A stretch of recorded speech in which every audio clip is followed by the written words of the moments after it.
seagulls follow trawler. It's because they think sardines will be thrown into the sea. Thank you very much. Talking nonsense. So I thought, no, enough's enough. Why should I put up with that? Talking nonsense. So I thought, no, enough's enough. Why should I put up with that? Don't back down, double down. Don't back down, double down.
Oi, oi! The bus has rolled into town tonight, folks.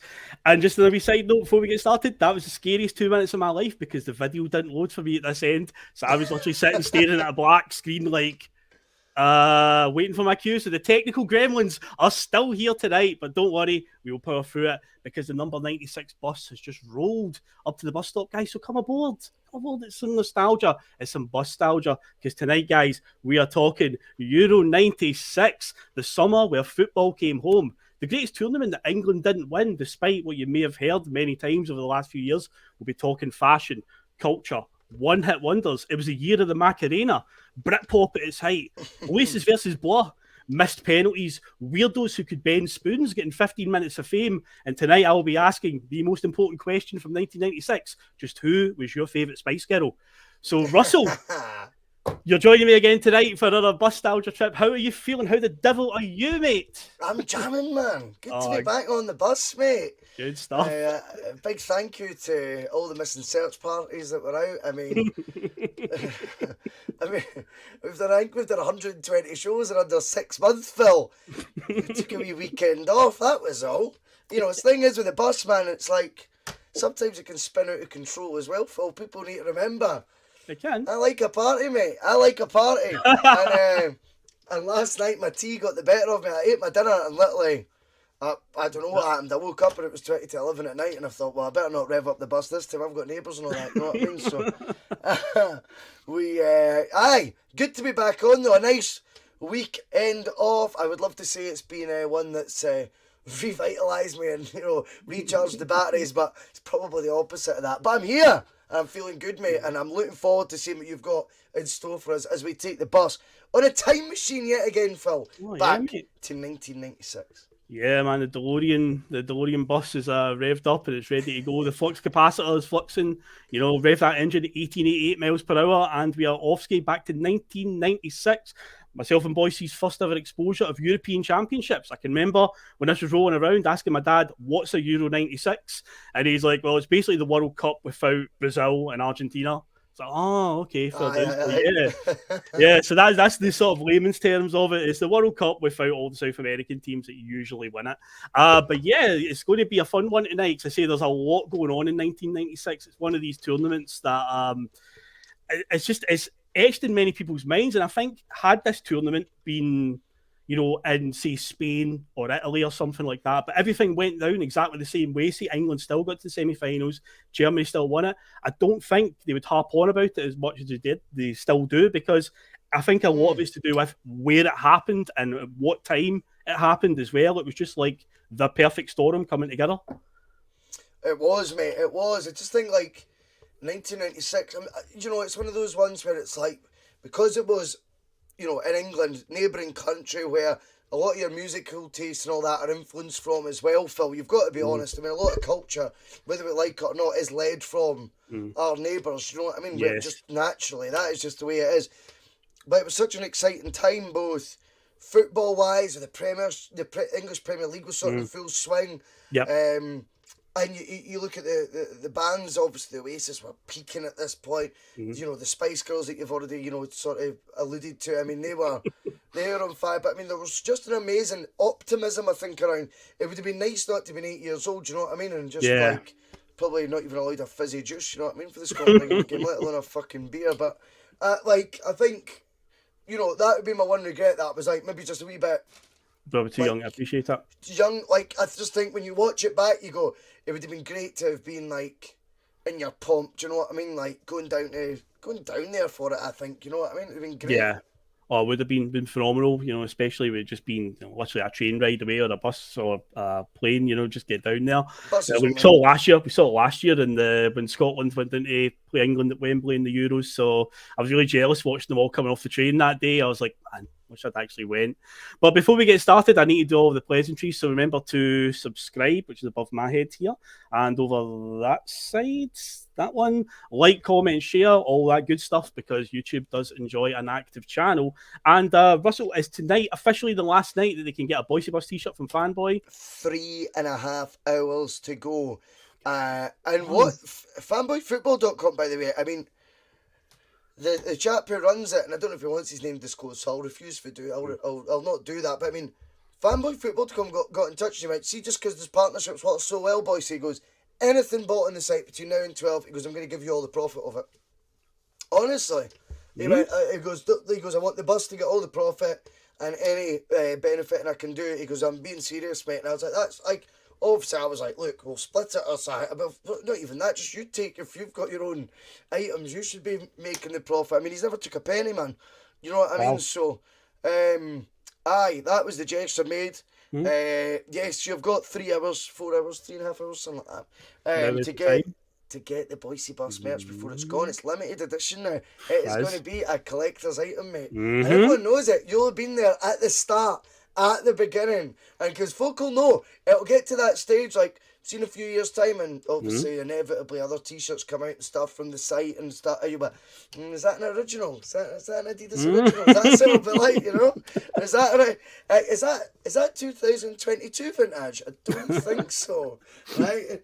So yes, time is running out. If you do want to buy a Bhoycie Bus t-shirt, feel free to. If you don't, that's all good.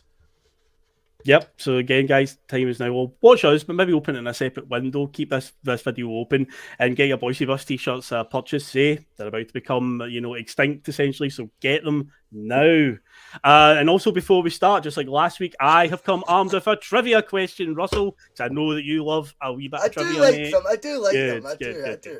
Okay, so there are 6 answers to this, but don't be daunted by that many, because I think it's all players that we've heard of. Because don't worry, it's not going to be anything like this player in 1970 something. Oh no, they're all quite recent ones. So the question is, there are 6 players who have come on as a substitute and scored in the final of the European Championships.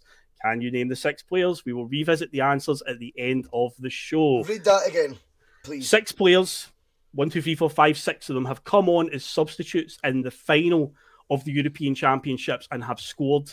Who are the 6 players? Ooh. So there's one to get your mind thinking. We will revisit it at the end of the show. I think we should start with what we did last week. We'll do a wee football rewind first and foremost. Where was the world of football in 1996? What was going on? Who was the big winners and so on? And in fact, the shirt you're wearing tonight, Russell, is related to one of the winners. I see tonight, I need to be retro buy on top going on. You know it, mate. It's it was one of those one of those sites where you get like a random shirt, you don't know what you get, you just pay like a subscription and get like even sometimes a couple of kits, but this came in like a gold box, and I was like, oh, it's one of the good ones. I can't remember what the site was called, Kitbox or something. Fuck knows. But anyway, I had 2 autographs on the back, but I just kept wearing it anyway. I didn't really care. That's a cracker, mate. That's a cracker, that one. Aye. I like that. Opel. Yes, the Republic of Ireland sponsor in the But 90s. same colour and all that, as well as what the German top was at the Euros. Oh, very good. Good link I there. was thinking, mate. See, last week I did a retro top. This week you're doing a retro one, That's so it. I'll need to get one for next week now. But yeah, so we'll go through the big winners, the big European trophy winners. So the Champions League final that year was Juventus against Ajax, a very good Ajax team who were actually the reigning champions going into that final. They get beat on penalties after a 1-1 draw. It was also Gianluca Vialli and Fabrizio Ravanelli's last game for Juve. One would go on to sign for Chelsea, another one would go on to sign for the world superpower of Middlesbrough in that summer.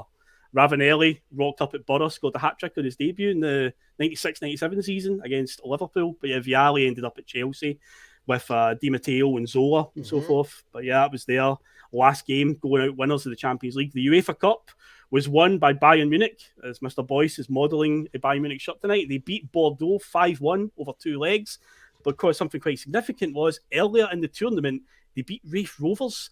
And out there, you will find a picture somewhere from the second leg at the Olympia Stadion where it says Bayern Munich 0, Raith Rovers 1. Because at one point in that game, Raith Rovers are winning that match.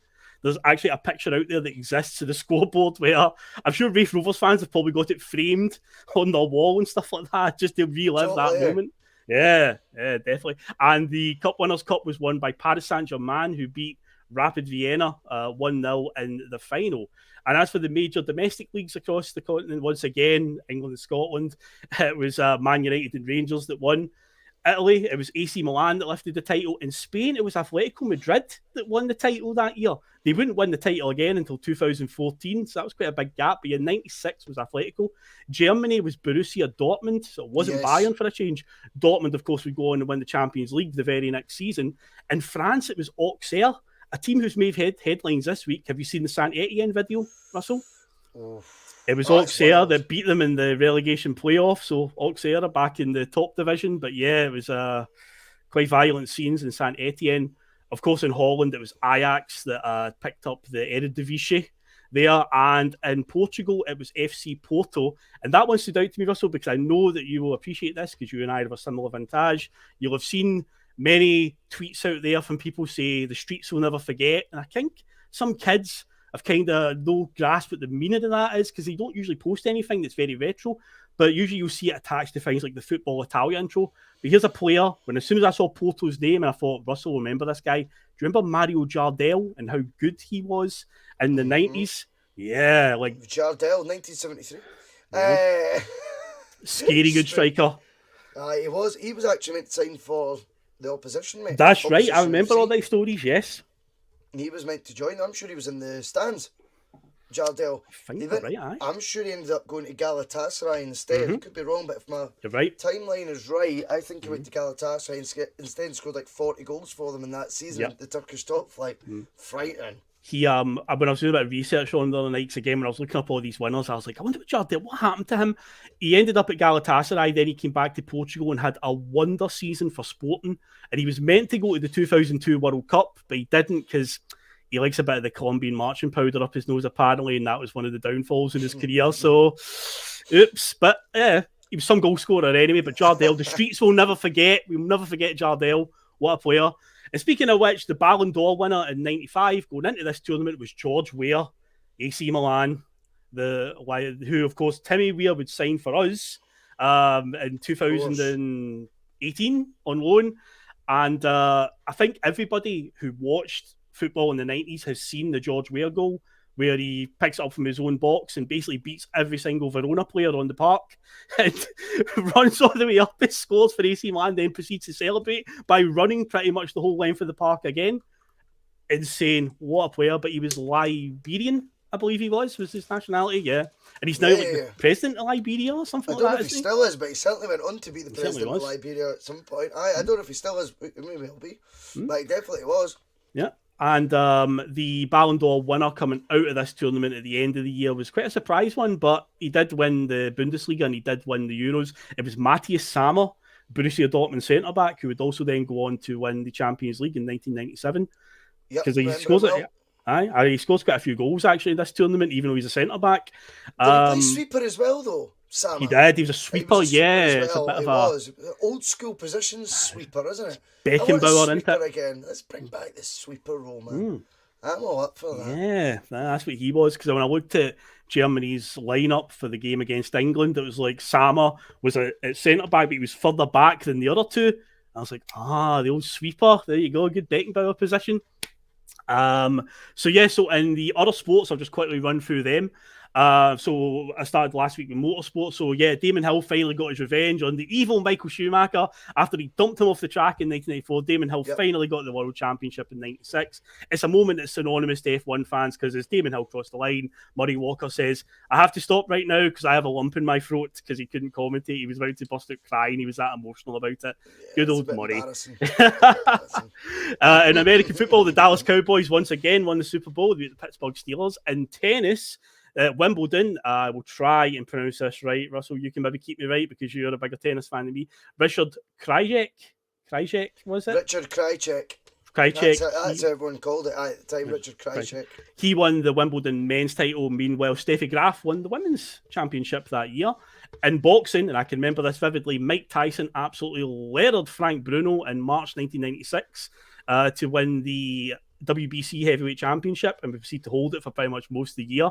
Nick Faldo won the Masters in the golf. Tom Lehman went on to win the British Open that year. And in snooker, no prizes for guessing, Russell. Stephen Hendry picked up number 6 out of 7. He beat Peter Ebden this time to win the title. Go on, mate. So when does he win the 7th one? Is it next year or does he have a wee break? 1999, I think he won. A wee gap. So there was a wee gap, and then that was it. And that was it, 99. But ironically, he played Ebden again in 2002 final, I think it was. Again, feel free to correct us. We don't check Google at the same time on the Bhoycie Bus. No. But I believe it was 2002. He played Ebden again. I remember watching it, and it went on, right? So the snooker final, I know it wasn't 2002 we're talking about, but anyway. The funny thing is, obviously, he's beat him in 96. 6 years later, he plays him, and it goes like to the Monday, which is like I don't know if it's a bank holiday or not, but it goes to Monday. It goes to like 1 a.m. because Ebden is the slowest player ever. Okay. And I remember tweeting Hendry because he'd said something about that. He'd replied to someone saying like that final still annoyed him. So I kind of tweeted saying, "Just admit it, mate. He bored you to death. Like he bored you into submission, mate. Like that. Bit like my weekend. But he said, I said he bored him into submission." He bored you into submission, mate. That's what happened. And he just put back 3 laughter faces. He actually replied, so there you go. Maybe not too far away from it, from the truth. Did they not bring in a rule, basically, forced by Ebden because of the length of time he was taking to take his shots? Is there no like a rule in play now in snooker where you've got to basically hit a shot before a time elapses? They've never told Mark Selby about it, I'll tell you that. Okay, anyway. so he still drags his heels a bit. Fuck me, man. Boring. And the final wee bit of sport and stuff, because I touched on it last week. And again, I know it's not a sport, I know. But in the world of pro wrestling, so again, it's a very important pop culture. It's very, very big in the late 90s. It's about to explode, literally. So last time I did it, I talked about how Hulk Hogan had just signed for WCW. Well, in WCW, Hogan has kind of disappeared off TV. They're keeping him away for a while, but it turns out 2 big talents from the WWF have jumped ship at this point. Razor Ramon and Diesel, who are now wrestling under the names Scott Hall and Kevin Nash, their real names, they turned up at WCW to pick up that sweet paycheck from Ted Turner, and they kept alluding to a takeover's coming. Something big's round the corner here, and alluding to a third guy. Was it a higher power they were calling it? No, that was the higher power. That was the WWF. But there was another term that they were using. They just kept saying about the third guy. I can remember was that. Was it a third guy? I'm sure there was another term they were using as well. Everyone thought it was going to be somebody from the WWF, like Shawn Michaels or something. Sting was rumoured. Sting was linked. But no, it was a Hulkster. It was Hulk Hogan. Came out, attacked Mandy Savage, dropped the leg on him, and that was it. Hollywood Hulk Hogan was born in the New World Order. So that was in July, so we're just coming up to it just now. Meanwhile, over in the WWF, Shawn Michaels is the world champion at this point because Bret Hart has taken a wee sabbatical. And also, around about this time, one guy named Steve Austin would cut a promo that would change the wrestling world, where he talked about Austin 316, which would go on to absolutely sweep the world. The t-shirts, everything. Yep, he won the King of the Ring that year, and he cut a promo talking about religious things. He said John 316, well, Austin 316 says, I just whipped your ass. And that was it. The crowd were just like, yeah, I get that. That's good. And they were right on it right away. So, yeah, 1996, a key moment in the world of wrestling. Say it's about to explode for pop culture. It's going to go crazy. But music, because this is going to be a big section. We've kind of had to race through the sports ones there because the music section this week. Unreal. So number one in the charts though was "Killing Me Softly" by the Fugees. Remember how big the Fugees were in 1996? My God. Lauryn Hill, Wyclef Jean, and Pras Michel, I believe, was the Fugees. Mm-hmm. Yeah, and I remember that being number one. Do you know what I mean? They were an incredible group at that point. And also, but obviously from the other side of the Atlantic. But it was more about what's happening on this side of the Atlantic. So I see the Britpop explosion, but we had the Blur v Oasis, the sort of peak of it.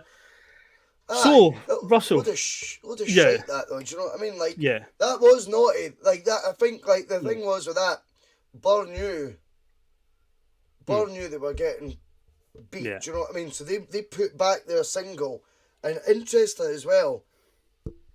With that battle, Blur also sold their single at $1.99. But I suppose there's two sides to it. That was like the least naughty thing Blur did with that, because Oasis actually put their single back and then Blur moved theirs again. So that was like 3 times now Blur had moved their single. So that, do you know what I mean? Like they moved it to, no, twice, sorry. They moved it to be on the same release date as Oasis. Then Oasis moved theirs back and they moved it again to match it. But what was actually the story? Like, what's the story? But it was $1.99 for the Blur single, $3.99 for the Oasis one. Like when you look back in time, it's a shame because I think if Oasis could have told us this is going to be like blaring around your PA in a couple of years when you stop at 10, I think that we would have like a landslide. Oasis would have won that because every Celtic fan would have bought roll with it. One of those songs we like. You look at a documentary about music and stuff like that now, and people always say, "Oh, well, neither of the songs are great," and all that. I'm like, "Fucking Roll That's one of my favourite Oasis songs." But that is completely Celtic based. I think it just brings back so many memories. That song, but there's more to that than just It's not just a case of they went head to head per se. Like that's not quite what happened. Blur were clinging on to the coattails of the machine that was Oasis. They knew. They're going somewhere. We want to be sort of tagged or tarred with that brush, whatever way you want to look at it. And Oasis moved it once, then thought, well, we're not going to fucking move it again. Do you know what I mean? This is getting silly. Just release it. What Blur single was it that they moved? Do you remember what song it was? It was Country House and Roll with Country It. House. Country House and Roll with It. Country House, I mean, it's got that plant pot for Little Britain in it. Oh, Matt Lucas. Matt Lucas. Can't bother with his humour. I don't even find it funny. Just nah. I felt like by then, like, Blur had been out before Oasis by then as well. Do you know what I mean? So it's like, oh, come on. Like, they've came out after you. They've raced ahead and you're desperate just still to be relevant. And then, of course, if you slagged them off, it was, oh, they're all picking on us and that. And it's all really nice. It's like, oh, shut up. Do you not think they were a bit media-driven, where the media were kind of trying to force Blur upon people? Because, you know, Liam and Noel didn't really have any problem with telling journalists what they thought of them and stuff like that. There was a few confrontations along the way. I think Blur were always a wee bit nicer to the media, so they ended up getting treated better by them. And I felt like the Blur v Oasis thing was they were kind of trying to say, yeah, pick Blur, everybody, you know? Well, I think when you've got Damon Albarn agreeing to go on the news at 10, of course they're going to like him. Like they're not going to get the Gallaghers showing up on news at 10. Do you know what I mean? Oh, aye, mate. Like I just thought, it was. I think you're right. I think as well, a lot of it. I know Gallagher's alluded to this, so I'm not going to say this is my view, but taking bits from it was basically the NME very much wanted this rivalry as well. Yeah. So NME said to Blur, you know, it's going to boost your profile, because they're running away with it. It's going to boost our magazine sales. We'll create a rivalry, and we'll give you like loads of interviews in it, like to sort of to keep promoting it. And then once you've got, as I say, them appearing on the news and that, I'm like, rock and roll, Damon, fucking rocks. Like, you know, I had a guy for Quadrophenia on a few years ago doing Part Life with you. Now you're Phil on the Daniels. news now you're on news at 10. Like, come on, mate. Like, it's actually embarrassing. Yeah. And I think the thing is, Oasis were particularly going tit for tat on that. Then Oasis would have just reduced their single price to $1.99 as well. Yeah. That to me would have been because they aren't going to keep moving it back. You can't keep moving it back.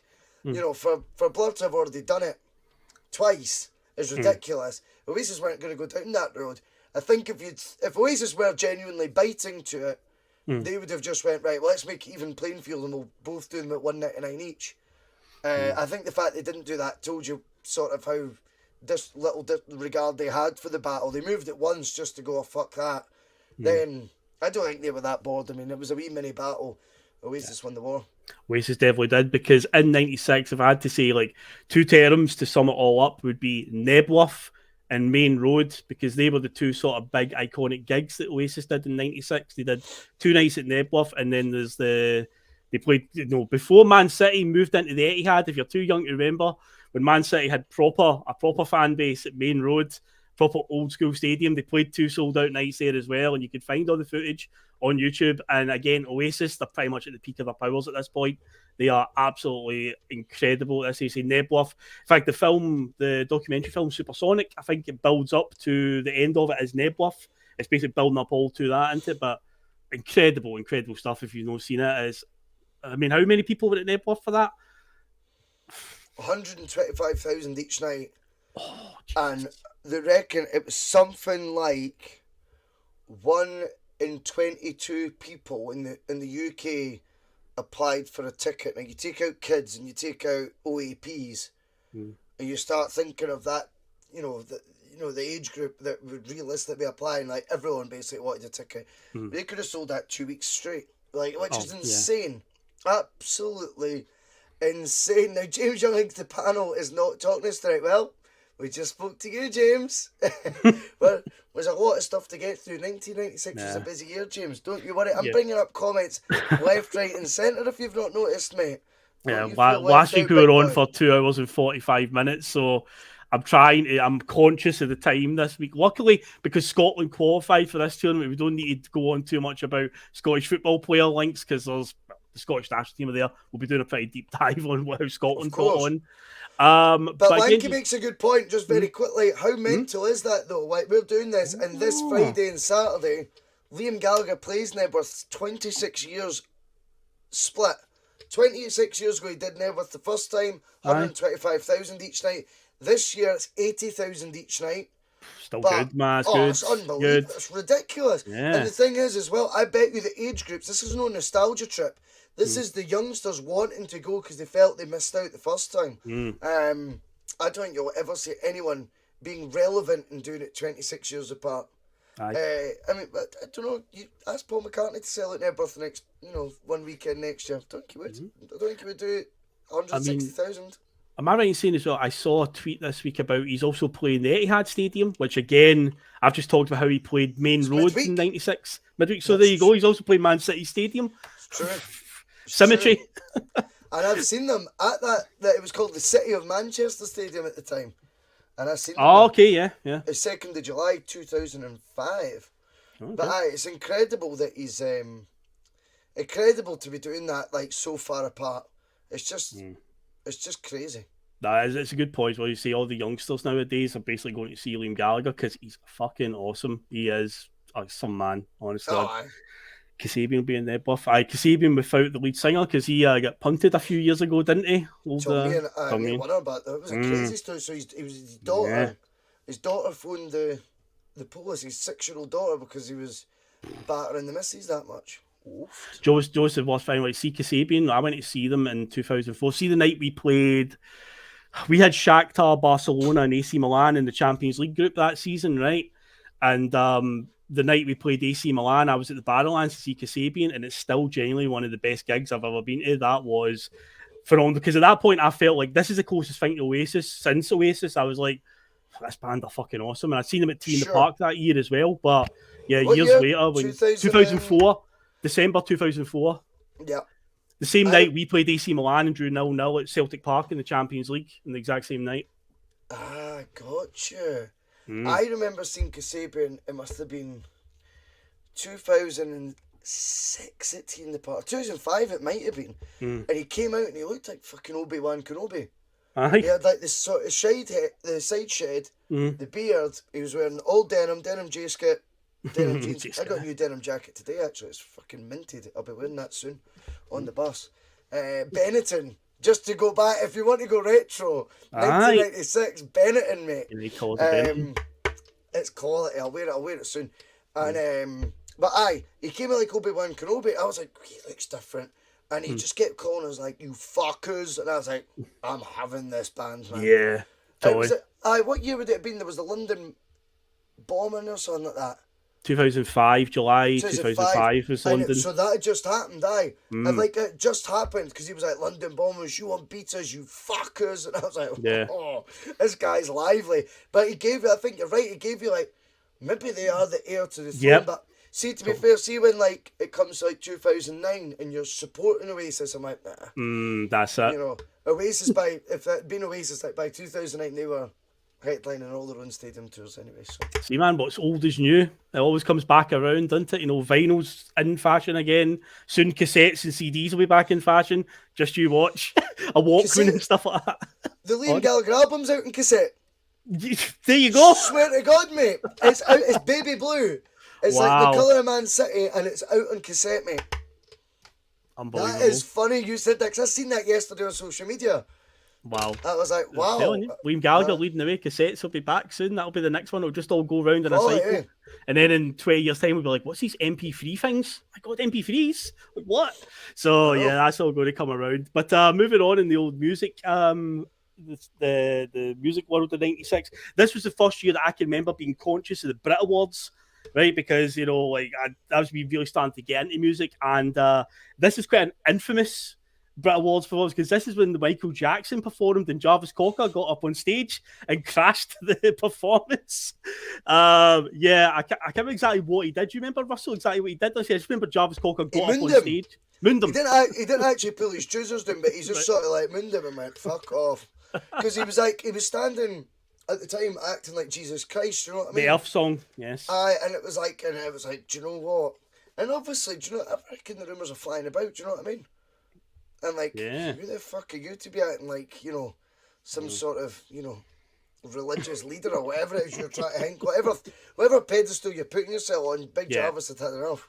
No, so he did. He got up on stage that year. That's the most infamous thing. But the Brit Awards would get, I say, more and more infamous over the years, although some of it might be a bit, you know, it's probably staged. But I do remember Noel Gallagher, was it, called Robbie Williams a fat dancer. If you take that one year, I don't know what year that was, but I can remember him calling that. Yeah, well, I think when they won the award, I think it was 96, one of the awards they won, and it was Michael Hutchins for NXS, who was an excellent singer, by the way. Yeah, I remember. Yeah, brilliant frontman, yada yada, and stole Bob Geldof's bird off him on The Big Breakfast, which I think is an underrated move. But like live on The Big Breakfast, it's brilliant. Right? But like they get the award. And like they shake hands, and like I think Hutchins is like desperate for them to like him, because when he announces his name, he's like, yeah, like fist pumping. Of course, they're not really having it. They just like Liam sort of ignores him, and then right at the very end, Noel goes, "Has been shouldn't be giving awards to Gunnabees." Oh my God, that's good. It's good. Good put downs. I'm sure as well that same 96 Brits, the Rolling Stones are there.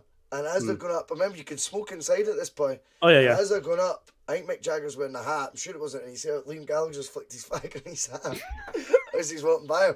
But I don't think the Stones minded it. I don't think they hated him for it. No, the Stones are great. He's different, man. Like, fair play to him. Dressed like in Kevin Keegan's managerial jacket too. Strange. Oh man, but 96. I looked at the start of the show. It was a year of one-hit wonders, absolutely incredible. And I went through the list of some of the songs that year. So obviously, I said it was a year in the Macarena. that absolutely, swept everybody. I remember going on holiday that year to Santa Ponsa, funny enough, in '96, and yeah, every club, every pub was playing the Macarena. But some of the other one-hit wonders that I found was "Breakfast at Tiffany's" by Deep Blue Something. Remember that one? We also had That was "Return the of the first- Mac" by Mark mate. Morrison. Yeah. Mate, so I got my first Ghetto Blaster Uh-huh. that Christmas, '96, and I got 3 albums, now 34. Mm-hmm. I got, like, you know what I mean, like, the all-time #1 album of rock anthems, 2 discs. I'm like, fucking yes, let's have it. And then also a single, and the single was Deep Blue Something, Breakfast at Tiffany's. Santa Claus Knew. Yeah, mate. But the first single I ever bought in a shop was the next year, and it was Lucky Man by The Verve. Even my mum must have at some point went, do you know what, you're pretty cool for fucking 9 years old, do you know what I mean? And a pain in the arse. That is actually a pretty cool shout, young man. But aye, that is the truth. I remember going into buying it. But the first single technically I ever played that was mine was Deep Blue Something, Breakfast at Tiffany's. There you go, everyone. You've learned a wee fact there about Mr. Boyce, Deep Blue Something, Breakfast at Tiffany's. Good tune, but yeah, total one-hit wonders. I say they joined other bands like OMC with How Bizarre from 1996, Mark Morrison, Return of the Mac. This is now 34, mate. You're just reeling it off. Baby Bird, You're Gorgeous. That was another tune as well from '96. And you want to talk about a song that's got a link? There's a song by a band called Dodgy called Good Enough, right? Yes. I've got a Celtic related story to that because you know how there's songs in your life, right? There's songs where you hear it and it takes you back to a point in your life where you just instantly remember everything that was going on around you. So Good Enough by Dodgy was out in the charts and say like the summer of '96. I went to my first proper Celtic. I mentioned it last week. The first Celtic game I went to was in '91, but it totally bypassed me. But I remember that one as well. That's another good tune. Good shout from Patrick. Adrian Cole's never known a girl like you before. Bam, bam, bam, bam, bam, bam. That was quality, man. That was the one I was thinking of just very quickly as well. Was the Blue Tone Slight Return. Where did you go? Oh my God. Aye, man. But sorry, on you go, Phil. So, as I say, the Dodgy, Good Enough was out in the sort of summer '96. And I say my first Celtic game I went to properly when I actually took it in. So I say I went in '91, but totally bypassed me. I was too young to appreciate football. I was 11 years old. We went to Celtic Park in September '96. We were playing Hibs. We trashed them 5-0. You know, I had my Bumblebee kit on, the full kit. I was only 11 years old at that point, so I can get away with it. Tommy Burns was the manager, Cadetti, Tom, Van Hooijdonk, Di Canio. But I remember that moment how, like, when the child first walks through the doors at the stadium and takes it in. I can remember walking through and being in awe of the newly rebuilt Celtic Park, albeit the temporary stand was there. But the song that was playing on the PA at that exact point was Good Enough by Dodgy. And every time I hear that song, it takes me right back to that moment in time when I'd walked out at Celtic Park and I was like, and do you know what, funny enough, see this past season there, the game where we beat Dundee United when Abada scored in the last minute, the DJ that day must have been having a Britpop fest because when I walked into the stadium, that song was playing. And when I sat down at my seat, I just sat there and had a moment to myself and went, this seems familiar. I've lived this moment before. But yeah, that song for me is always connected with Celtic. It just always takes me back to being in the new stadium for the first time. So yeah, it's a special one to me, I suppose. Like that. No, I like that, mate. Yeah, I like that. And I think the king of the one-hit wonders, though, more so than the Macarena, was the power of advertising. This was the classic example of how you can just put anything in an advert and people will buy it. Remember Spaceman by Babylon Zoo? Yeah, someone's been saying that in the comments already as well. What a tune, by the way. You actually like the full tune? Oh, that song's brilliant. Actually like? Okay. Oh, no, that song is brilliant. Okay. That's not a dafty song, like, it is brilliant how they've done it. They're just pushing boundaries, mate. But see when all the guitars kick in, you're like, no, I'm having that, mate. That's brilliant. Oh, see, I'm the opposite. What I think it's good in the sense that how they marketed it, they put the catchy bit in an advert, and everyone went, "Oh, that song's amazing! I need to buy that as soon as it came out." Because it was like late '95, it first appeared in the Levi ads, and then in early '96, it went to the top of the charts. But then people bought the single and heard it and were like, "Oh my god, what is this?" So I was actually the opposite to you. I was like, "Oh, so you're a fan, Babylon Zoo?" Love it, man. love One it. hit And wonders, then though. Patrick McLaughlin's been putting in some brilliant points tonight, by the way. Yep, There's loads. Breathe It's was- difficult to keep up with them all. Oh, But he's saying Breathe from The Prodigy, Firestarter, all that. Those two singles, I think, were back to back. Brilliant. And I mean, again, pushing things to another level. You're going, what the fuck is this you're listening to? You know, if you heard those Prodigy songs, it's not about saying, you know, oh, they were fresh. It was like, no, they're completely and utterly different. Yep. They are. Outstanding. Oh, fantastic. And the last thing I was just going to touch on, just before we move on to the films, I alluded to it again at the start of the show, so go on, Russell. Who was your favourite Spice Girl? Let's hear it. I genuinely had like a poster of Jerry Halliwell on my wall, mate. Same as me, I had Jerry Halliwell as my Ginger favourite as Spice, well. Man. It Ginger seems you had Spice. it like when it was like dyed red and that with like the wee blonde highlights. The first thing you knew, like she'd be gay, so it was like even at 8 years old I knew that. And like, but I had like a poster on my wall and that. I was There you go. Everyone in the comments, who was your favourite Spice Girl? There you go. Get it in the live chat. So we'll move on to some films of the time. And I think 1996, we're talking about a tournament in Britain. There's only one film that you have to start with, Trainspotting. It is the only time with the words Trainspotting have ever been associated with something cool, I think, safe to say. And my God, what an absolute epic film. Still to this day is iconic. The music, there was so many quotable scenes and lines. That opening where they're running down Princess Street and Lust for Life is playing. Just what a performance from Ewan McGregor and obviously Robert Carlyle as Begbie. I mean the moment when he's in the pub and he's telling the anecdote and he throws the glass over his shoulder. We did that at literally the same time, by the way. But yeah, it's incredible. I mean, obviously, I imagine you probably didn't see Trainspotting at the time. Probably years later, you might say, "Oh yeah, oh God, yes, yeah." Eurotrash did me all right a couple of years later, man. Do you know what I mean? Once my balls had dropped and that, Eurotrash was all good, man. But yeah, imagine a few years later, you probably saw Trainspotting in the film. So what did you think of that film, mate? Trainspotting was one of those, like, once I first watched it, at high school, like 15, must have been about 15, impressionable, and I just thought it was cool. I thought it was weird with Trainspotting. Like, I'd already decided it was cool to like Trainspotting before I'd even watched the film. Yeah. Does that make sense? Like, it was just like, it's already know this is a cult film. I'm watching it. I mean, it just brings back every time you watch it. You know what I mean? You laugh. It's got everything. It's taking in music into it. It's taking you to the stresses and strifes of being a young male at the time. You know what I mean? When they're out and stuff, not stresses really, but you know what I mean. The vulnerability you've got can't really relate much to the habit that they're all on, but. Just so many iconic moments in it. Definitely iconic lines as well, which of course we'll come to in a wee bit. I'm sure Phil, judging by the script I've got in front of me. So I don't mean the script. We're not scripted, but like no. Phil sends a proper lowdown for the show. Do you know what I mean? He's actually making me look like a bit of a mug at this pod game to be honest with you at times. But I've got to say as well, I mean, there was so many iconic things. TFI Fridays. TFI Friday. Oh man, Chris Evans, man. There's so many iconic ones. Yeah, I'm obviously got my notes here on my screen. I'm reading them, but there's so many things that you guys have brought up in the comments where I'm just like, that's right, I totally forgot about that. TFI Friday was an absolute staple of Friday night television in 1996. Incredible. I mean, because Chris Evans was part of the whole ladette culture. Him and like Danny Baker and Paul Gascoigne were often pictured out, having it large, We'll get to Gaza. Definitely get to Gaza at some point tonight. Yeah, that's definitely going to come up. But we'll move on to some of the news headlines that happened, just general news. So in 1996, Bill Clinton got elected for the second time in the USA as president. However, his second term would come to quite a acrimonious ending, shall we say. Monica Lewinsky.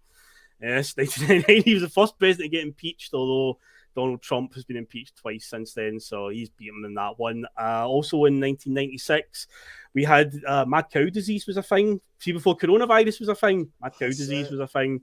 Was it also known as E. coli? It was known as E. coli, yes, it was indeed, yes. That was the term I was using, man, do you know what I mean? Yeah. Yeah, it was, it led to all sorts of problems with, like, exporting, British beef and stuff like that. Like, a lot of countries didn't want it because, mad cow disease. Essentially, it was affecting, the meat stock and so forth. Also in 96, Diana and Charles got divorced, if anybody cares at all about that. I noticed that was a headline. Nobody's really that bothered.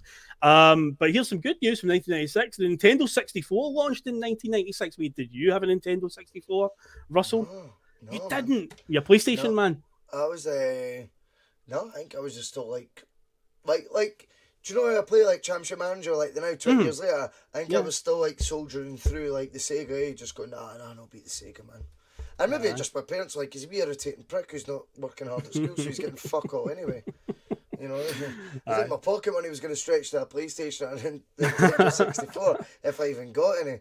So no, I was still in the Mega Drive, but Mega Drive. Mates had my mate had the N64, and I remember playing GoldenEye on it. That was like GoldenEye, that was proper like things are changing here. Do you know what I mean? 'Cause it's like the point of view sort of thing. You're like, and you could have like, was it up to 4 players? 4 players. Yeah. Aye, like, do you know what I mean? I'm used to going left to right, and someone's got to go tails. Do you know what I mean? Which means you kind of are just irrelevant. You just kind of cut about in the background, mate, and pick me up every now and then. But aye, that took it to another level, definitely. The secret to success on multiplayer GoldenEye was to select Odd Job, because he was so short you couldn't shoot him because of the auto aim on it was so rubbish.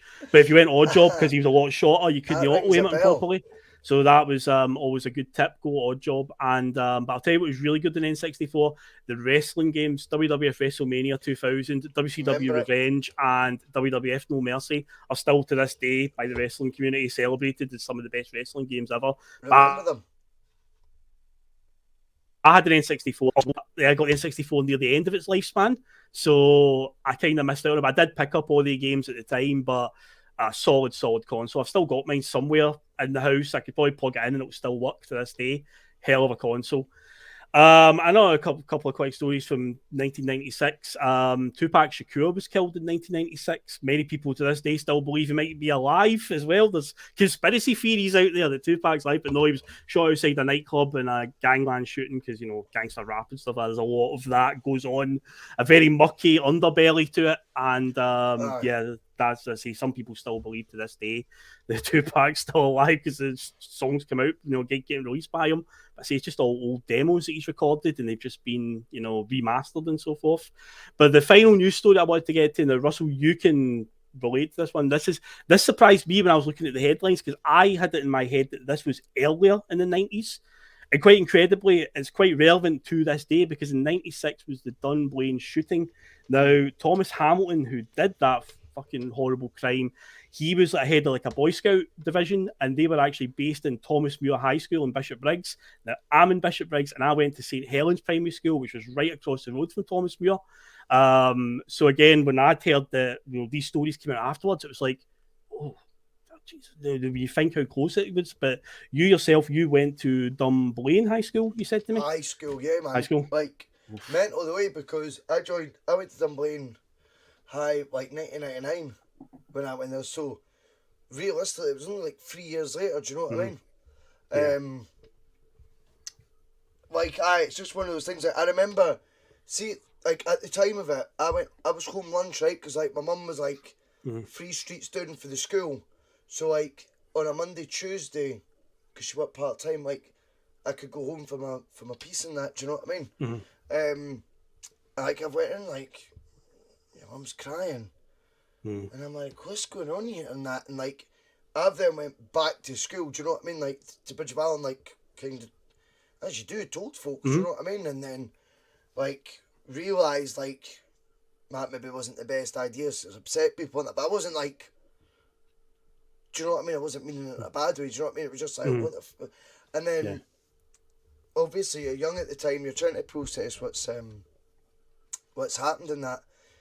Then you go to Dunblane High and it just takes this whole new dimension. Phil, and one of the, it's weird one, but one of proud in a weird way moments that happened.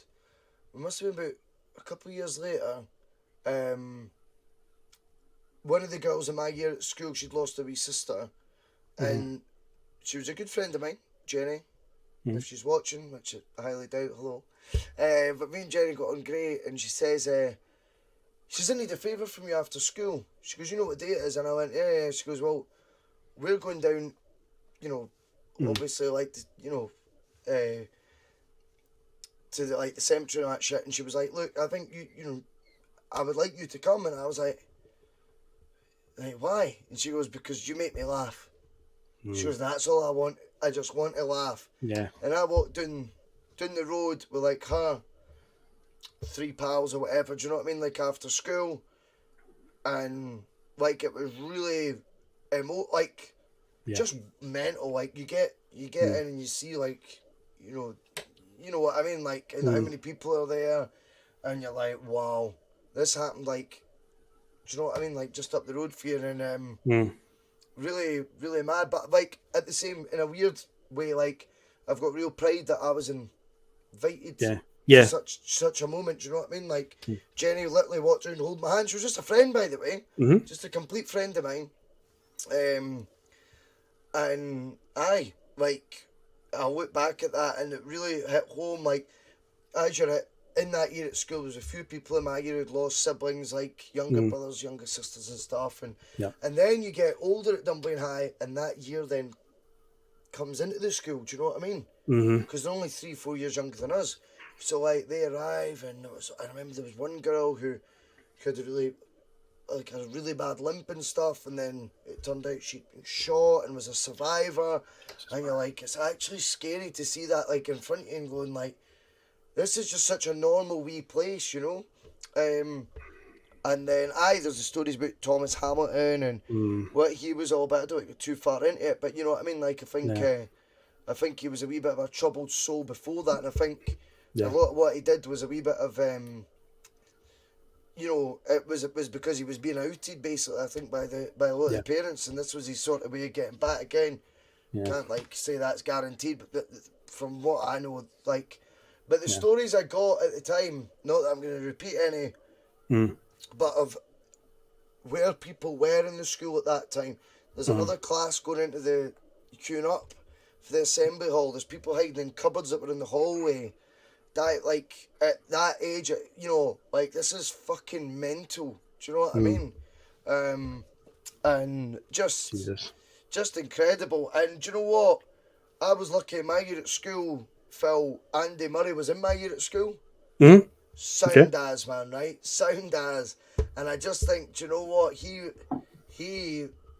doing what he's went on to do is like Dunblane. He just encapsulated Dunblane fighting back almost and proving that prick that he couldn't stop. You know, he wasn't going to stop this generation. He wasn't going to stop anything, you know, and the incredible achievement of anyone, regardless. You know, Scotsman winning Wimbledon twice, you know?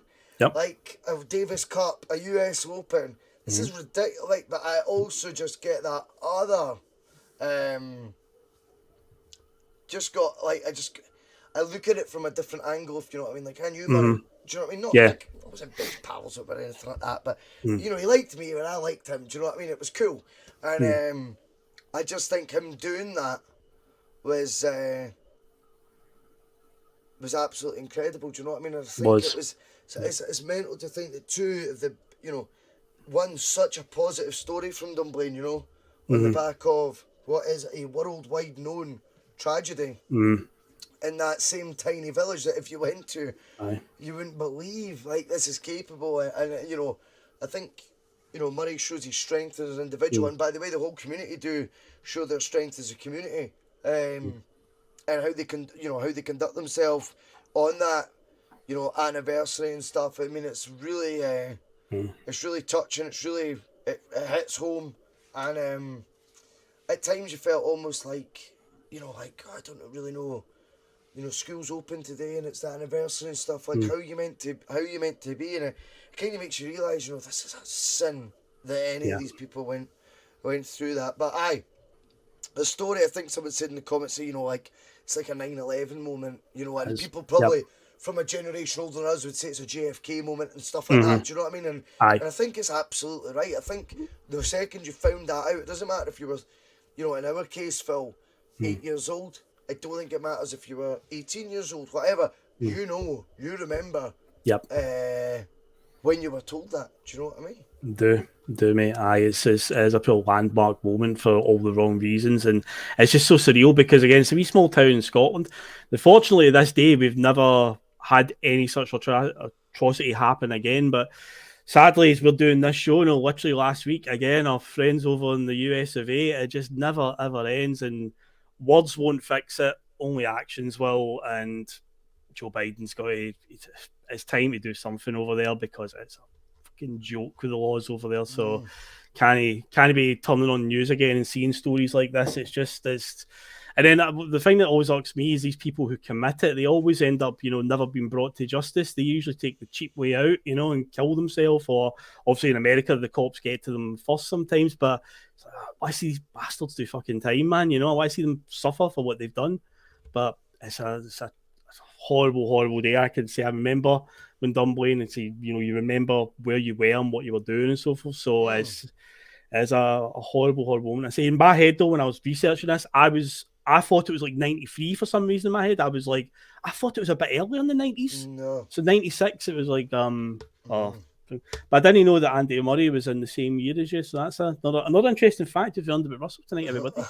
I know. We'll take a wee break anyway for 2 seconds. Some of his comments about me deliberately trying to cause controversy. Well, I work in the media now, and you've got someone sitting there next to you who's an embarrassment to the media profession. He's an apologist. He's a charlatan.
Well, hey, I'm glad you put that in there because that kind of splits it between we've talked about the '96 rewind and when the football chat is going to start. And I'm also glad the video actually bloody loaded this time because honestly, I'm not joking. See, for the first few minutes of this show, my heart was going like 100 miles per hour because I was so nerve wracking sitting looking at just the silence and the black screen. Yeah, it just came up a message saying your browser failed to load this media. So I'm just like, oh god, what's happened? Have I disconnected here?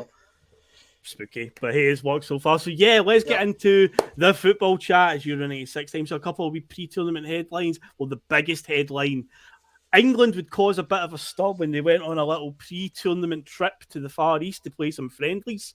And after one of the games, Terry Venables decided it was a good idea to let the lads go out and have a wee bevy.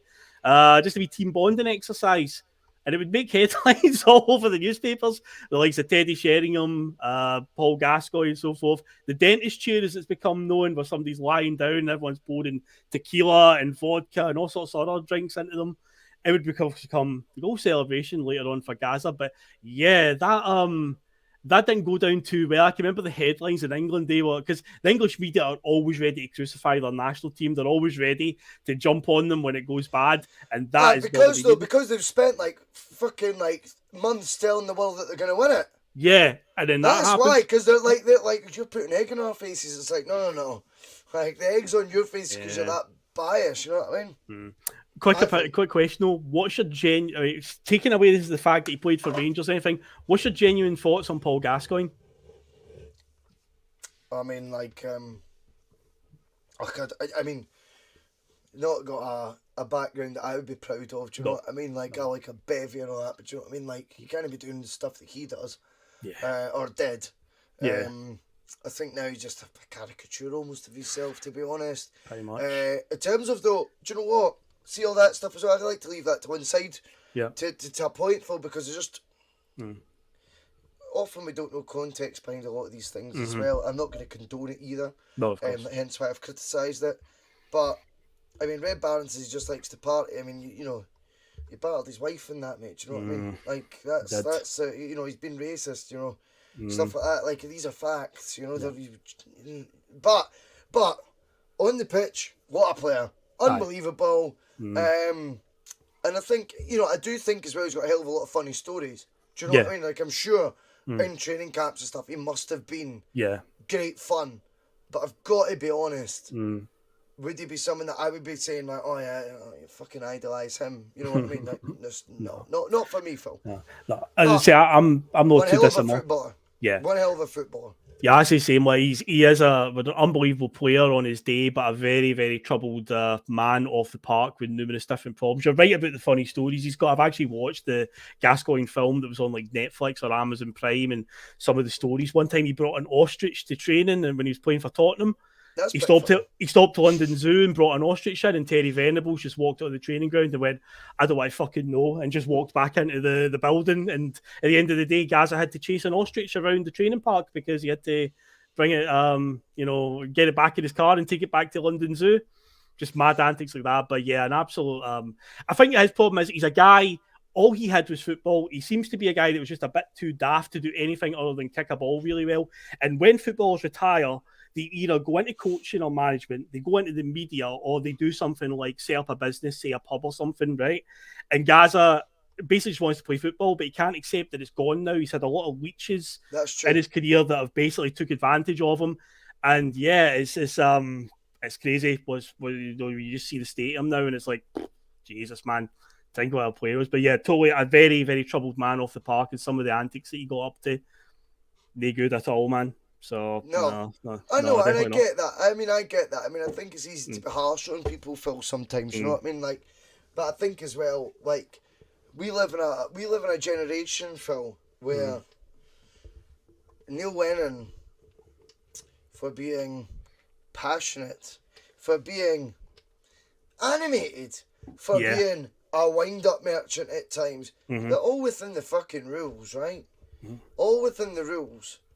Like, nothing that was ever beyond the pale was subjected to death threats, etc. Yet we were fed the narrative, particularly by fans of their team, you know, he brings it on himself.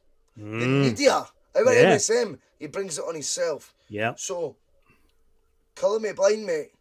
But, is that really the narrative we've heard about Gascoigne for the MSM? No, it still seems to be a bit of a nation's sweetheart. You know? I think it was summed up perfectly. The last thing I'll just say on Gaza before we move on is 2018 World Cup. Maradona made quite a spectacle himself, where he was a bit intoxicated, shall we say, on the sidelines, cheering on his team. And Gary Lineker and Shearer sat in the studio going, "Look, I'm absolute embarrassment." It's like, one of your best mates is Paul Gascoigne, who continually gets up to, you know, for Maradona's an embarrassment, but Gaza, oh no, we've got to feel sorry for him. So yeah, it's, you know. Well, just on this one, second person to come in about Fergie. Fergie had signed him, we'd have sorted him out. Here's my take on it. Walter Smith did sort Gaza out. Gaza played the best football of his life under Walter Smith. Right? Walter Smith knew how to manage it. Ferguson would have eventually cut the cord. Yeah. Right? What happened was Watersmith had to turn a blind eye to actually be able to accommodate Gaza at times, whilst being father figure like and being tough as old boots on him when needed. He also other times had to go, holy fuck, he's had a whiskey. Oh my god. Like, he's literally in the club bar. Like, I think it was before a Celtic game, and he literally put his hand on Gascoigne's shoulder, the story is, and he went, can you do this? And he went, yeah. Well, Smith's like, Jesus. Like, Ferguson would never have tolerated that. Yeah. I think you could have seen him land, on the scrap heap. Under Ferguson, made an example of. I'm not quite sure I subscribe to. He would have worked under Ferguson. There's a reason why he never played under Ferguson. That's true. Brown Warrior though does make a good point. 33 likes. Come on, let's get 96 likes for Euro 96. Come on. Phil's done so much work, guys. Come on, please. If you are watching, I hate sounding like a begging bastard, but for Phil McGinlay, if anyone else, hit that like button. There is 60 people watching live right now. It is close season. Phil's came up with a brilliant, unique idea for a show, and the effort that he goes to, come on, hit that button, you bastards. I would just like to also say, because there's so many people that I've not been able to find, because, the comment section, since the last week, the amount of people that have said, loved the first show, the 94 one, Phil, that was brilliant. People have messaged me directly on Twitter. People have literally followed me on Twitter and just to message me and say, mate, I listened to that show. That was amazing. So, because I'm here, I'm on live just now, I just want to say thanks to everybody. Like, honestly, I try my best to reply. I've even popped up in live chats of other shows as well in the last week and seen a few of the regulars here. And, they've been talking about the Bustalgia. So, thank you. Honestly, it means a lot to me. You deserve it, mate. Cheers. You totally deserve it. But yeah, before we go into this, the host cities or the host stadiums for this one were Wembley, Old Trafford, Anfield, Villa Park, Ellen Road, Hillsborough, the City Ground, and St James's Park would be all of the stadiums that would host this one. And as we know now, the official soundtrack of the tournament, which would be etched in our minds and still to this day, is of course Three Lions by the Lightning Seeds, Badil and Skinner. Yes. So that first headline, Bhoycie, we're talking about Train Spotting earlier on, we're talking about the film, and this just encapsulates it brilliant. So we're going to talk about our national team, and there was a slogan, there was something that was said in Train Spotting which encapsulated it perfectly. It's shite being Scottish, because this is our first exposure to a tournament when Scotland qualified, and well, we haven't had many more since then. We've actually had two more in our lifetime. But this is where we first got we found out what it was like to be a Scotland fan. And I know there'll be fans out there of other nations that will always think, whoa, always us, and we've got the worst luck in the world. And I'm telling you, Scotland have got the worst luck in the world. Last year at the Euros, do you know what's the only thing Scotland achieved last year at Euro 2020? They will forever be in goal montages of Patrick Schick scoring from the halfway line. See in future Euros tournaments when they go, let's have a look at some of the best goals in European Championship history. We will have to see David Marshall scrambling back and falling into his net. That's the type of shit that happens to Scotland only. I do not believe for a second any team would have conceded that Patrick Schick goal other than us. Honestly, we have got that type of luck, and this tournament again just can't see this. It just never seems to go our way. So we're going to do a wee deep dive into Scotland's their campaign. So we're drawn into a group with the Netherlands, with Switzerland, and the old enemy themselves, England. We'll play them in Holland first at Villa Park, then we go to Wembley, and then we'll finish off with a game against Switzerland. So the first game, I don't know if you remember much about this one, Russell, because this is it was the Dutch at Villa Park. It was a 0-0 draw. Yep, Gary McAllister's free kick. Yep, that Van der Sar pulls a worldy save out on. Does. And I've not seen that in any highlights reel yet. I just remember it. And what I do remember as well was after the game, the Dutch and the Scots fans seemed in cahoots. I don't know if you remember, there was videos going around the whole time. My dad pointing out to me, going, look. And everyone was like linking arms and dancing. Like everyone, it was like, let's just make sure us two teams go through, right? Do you know what I mean? Job done the day. Good point each. Let's both smash the English. We'll make it through. Do you know what I mean? And I think, if I'm right, England drew with Switzerland as well. They drew with Switzerland, which is a very positive start for us. Yeah, very positive. I believe Shearer scored for England and Turkilmaz equalised for Switzerland. penalty. It was either him or Chapuisat were the two main strikers for Switzerland at the time. But yeah, it was. I remember I've watched the highlights the last few days doing my homework for this, and you're right. See it full time at Villa Park. There is a real. Or you look at the fans in the background. Camaraderie, mate, going there's on, a lot mate. of fans celebrating for a 0-0 draw, but Scotland did get one moment of luck in that where John Collins accidentally handballs it on the line. I can remember that vividly as a child, where it was like, oh, we got away with that one, where it's a corner to the Dutch and it gets cleared up out of his hand. It's one of those ball to hand moments. If VAR existed back then, would it have given it? Probably, but luckily it didn't exist at that point. So yeah, we got away with that one. Sets up nicely for the next game, but of course. Then we go to play the English at Wembley. And we're 0-0 at half-time. We're doing okay. We're hanging in there. We're not too bad. But then early in the second half, Gary Neville puts across a good cross for Alan Shearer, runs into the back post, heads it 1-0 down. But Scotland started to pick up the pace and we're in the ascendancy. And then it happened, Russell. It happened. Gordon Judy gets cleaned out by Tony Adams. It's a penalty to Scotland. Up steps Gary McAllister. And then David Seaman dives the wrong way, but his elbow somehow gets to the ball. He's going right down the middle, but his elbow manages to catch it. And in typical Scotland fashion, what I was talking about, only this can happen to Scotland. We missed that penalty, and 30 seconds later, England got the park, and Paul Gascoigne scores that goal, lifting it over Colin Hendry's head and volleying it past Andy Gorham at the near post. What's your memories, Russell, of that game, that moment? Oh, it's so frustrating, isn't it? Mm-hmm. It's so frustrating. Like, I don't know. I mean, see when you look back, John Collins should have took the penalty. Yes, well, he would in 2 years' time at the World Cup, high pressure situation. Yep. But do you know what? He had the arrogance to take penalties, and I know folk hate folk that are a wee bit like. Do you know what it is? It gets caught. Even I'm calling it arrogance, but it's not. He just knows he's good. See if you know you're good. Yep. What's the problem? Because that gives me far more confidence you're going to put the ball in the back of the net. Gary McAllister knew that England team inside out because he'd operated in English football his whole career near enough, right? I just think he felt the pressure more because of that. This was against his rival. This is a peer, if you like. Yeah. Tony Adams and all that breeds around. They all know him inside out. Oh, and you know the goading that goes on that you can't get picked up on mics. Oh, Gary looks like he's shite. Collins would have been like, none of them know me. In fact, Collins was one of those folk, I think, who was very much, I don't know how I'm not in your silly league down there already. Do you know what I mean? That's the guy who went to Monaco in one of the first Bosman rulings, remember? Whereas, what sort of fee would Celtic have got when they let him go to Monaco? You know, if they'd sold him. I think Collins proved again, as you rightfully say, 1998 World Cup against Brazil. And let's be honest, scoring against Brazil is a bigger deal than England, in my humble opinion.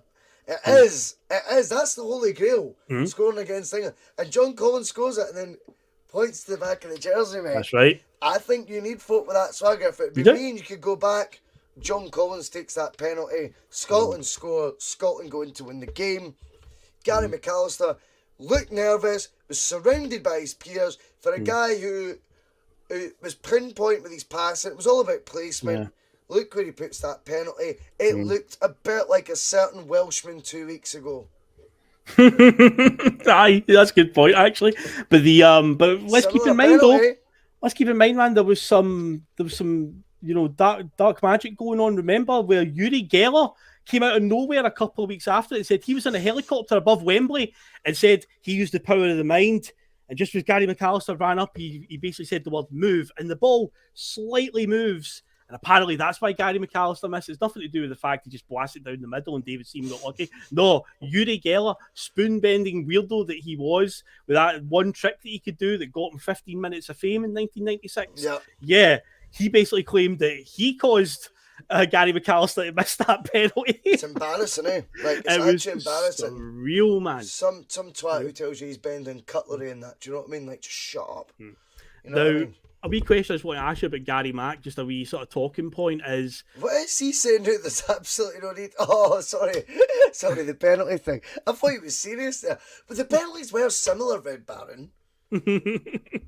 different levels of pressure, though. Yeah, the power was Gary, a bit different. Gary McAllister cared about his country, and Ramsey didn't care about you. But hey! But yeah, I mean, I think the Uri Geller stuff, I mean, what a way to like grab attention for yourself then. And do you know what? The wee simpletons are like, oh, amazing. Oh, Celtic pride. Germany won Euro 96. It's a retro Bayern shirt. I've explained this, so it's that red, white and blue. See if you live your life like you can't see red, white and blue everywhere. Come on, mate. Do you know what I mean? Imagine seeing you in a pair of 3D glasses. You'll struggle. Oh, red and blue. Come on, mate. Do you know what I mean? Well, I suppose that's the old school 3D glasses. I think folk need to get over that. Do you know what I mean? And I mean, I was wearing a blue. The story's explained at the start, so you can look back, mate, and you'll see. I was wearing a blue Napoli shirt last week, you know, so it's like, that's what it is. It's Italian. I'm in red, white, and blue. I'm going to come out in a rash, the new. Come on. Like, what planet are we on, man? Like, you can see folk like, oh, this boy's wearing red, white, and blue. He's been missing for 4 days, and now he's in red, white, and blue. Give me peace. You know what I mean? I'm balancing it up anyway with this top on anyway, so I'm keeping it. I think. But I was just going to ask you a quick question on old Gary Mack. And again, similar to the Gaza one, put all that stuff aside. He's a Rangers man. He became the assistant manager. What did you make of Gary Mack as a player? Because a few years later, he returned to the international stage and got booed by the Scotland fans in a World Cup or Euros qualifier, was it, against the Czechs? And he retired after that. And then a couple of years later, at 35 years old, goes on to play for Liverpool, ends up winning 3 trophies in the one season. Gerard Houllier had him as like a key part of his team. But yeah, what's your opinions on like Gary Mack as a player? I thought it was quality. I thought he was a top player, man. Yeah. I don't know. I mean, like I didn't agree with the booing thing. I thought that was a wee bit poor. It's not like he's deliberately missed the penalty. But exactly. The one thing I would say, McAllister at that point is 31 years old. He's captain as well, is he? I'm sure he was a captain, yeah. Euro 96 he was. Ahead of Colin Hendry, for example.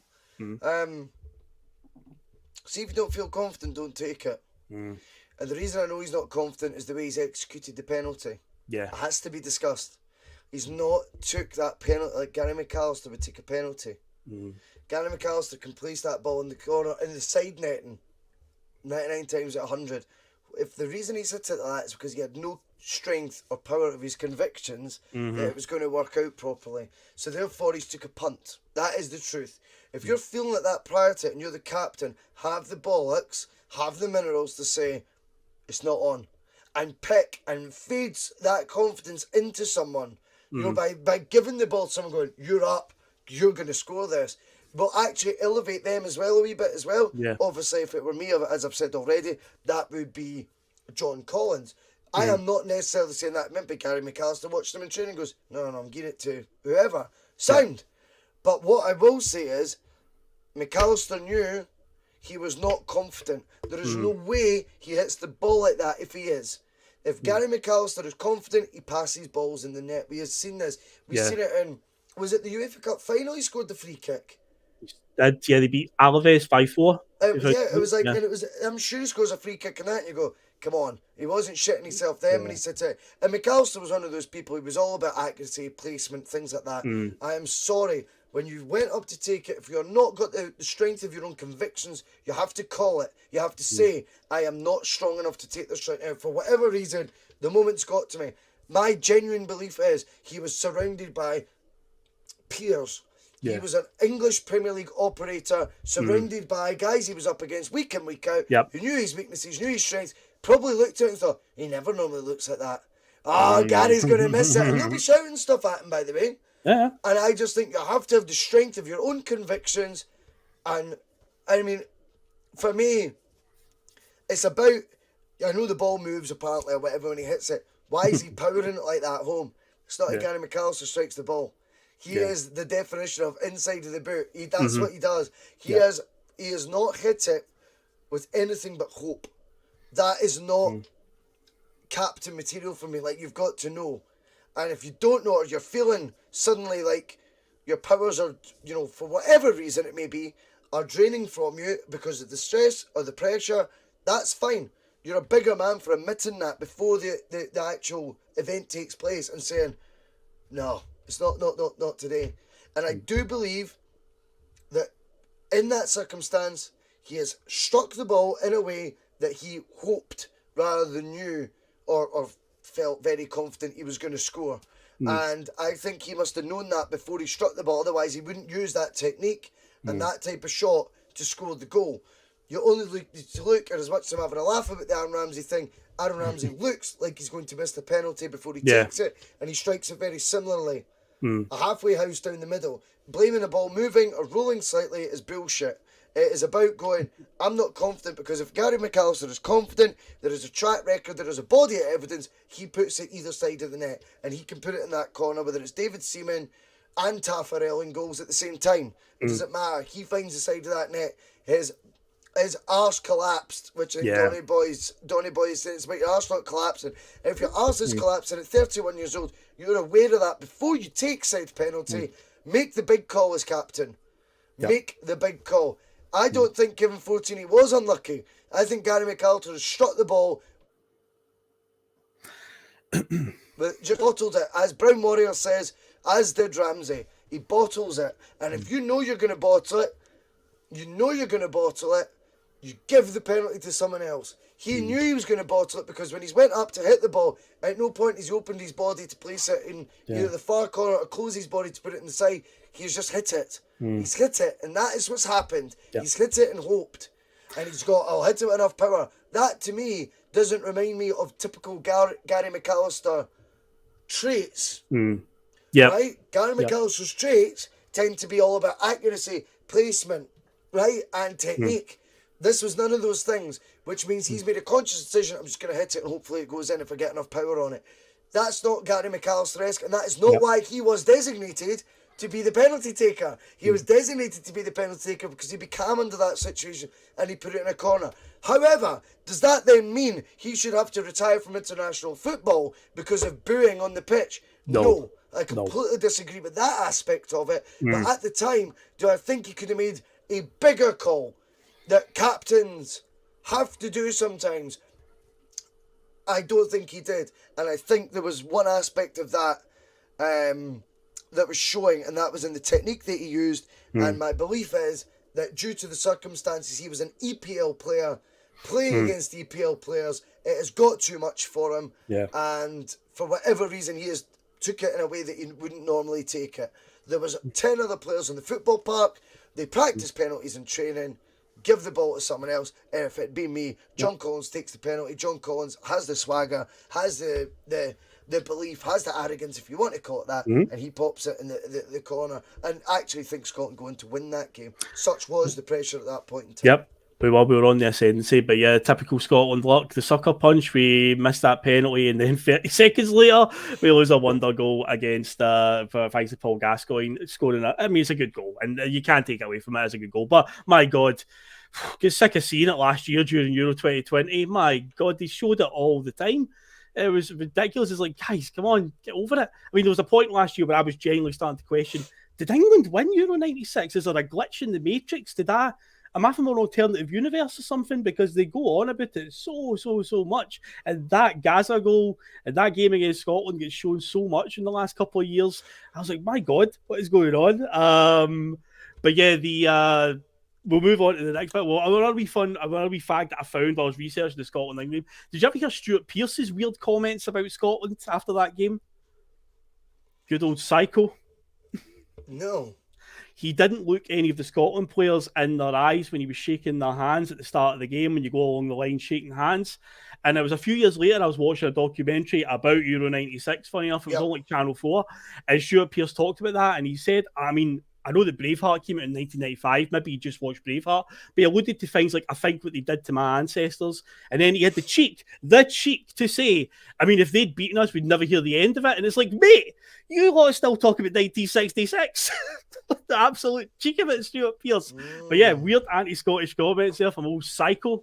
But yeah, we'll move on from that Scotland-England game because yeah, the less said about it, the better. It wasn't the finest moment. It was heartbreaking at the time, you know. It was. But amazingly, Scotland, thanks to that point against Holland, they were still in a position to get out of this group, something they've never done, never got out of a group stage in any tournament they've qualified for. So it's in a position where They have to beat Switzerland, and they have to rely on either England smashing Holland or Holland smashing England. It's one or the other. But Scotland have got to do their bit first and then just hope that there's lots of goals at Wembley between England and the Dutch. So Scotland do get the victory. Ali McAllister actually scores a really good goal from outside the area, and something he's not accustomed to. He lashes it into the top corner from outside the area.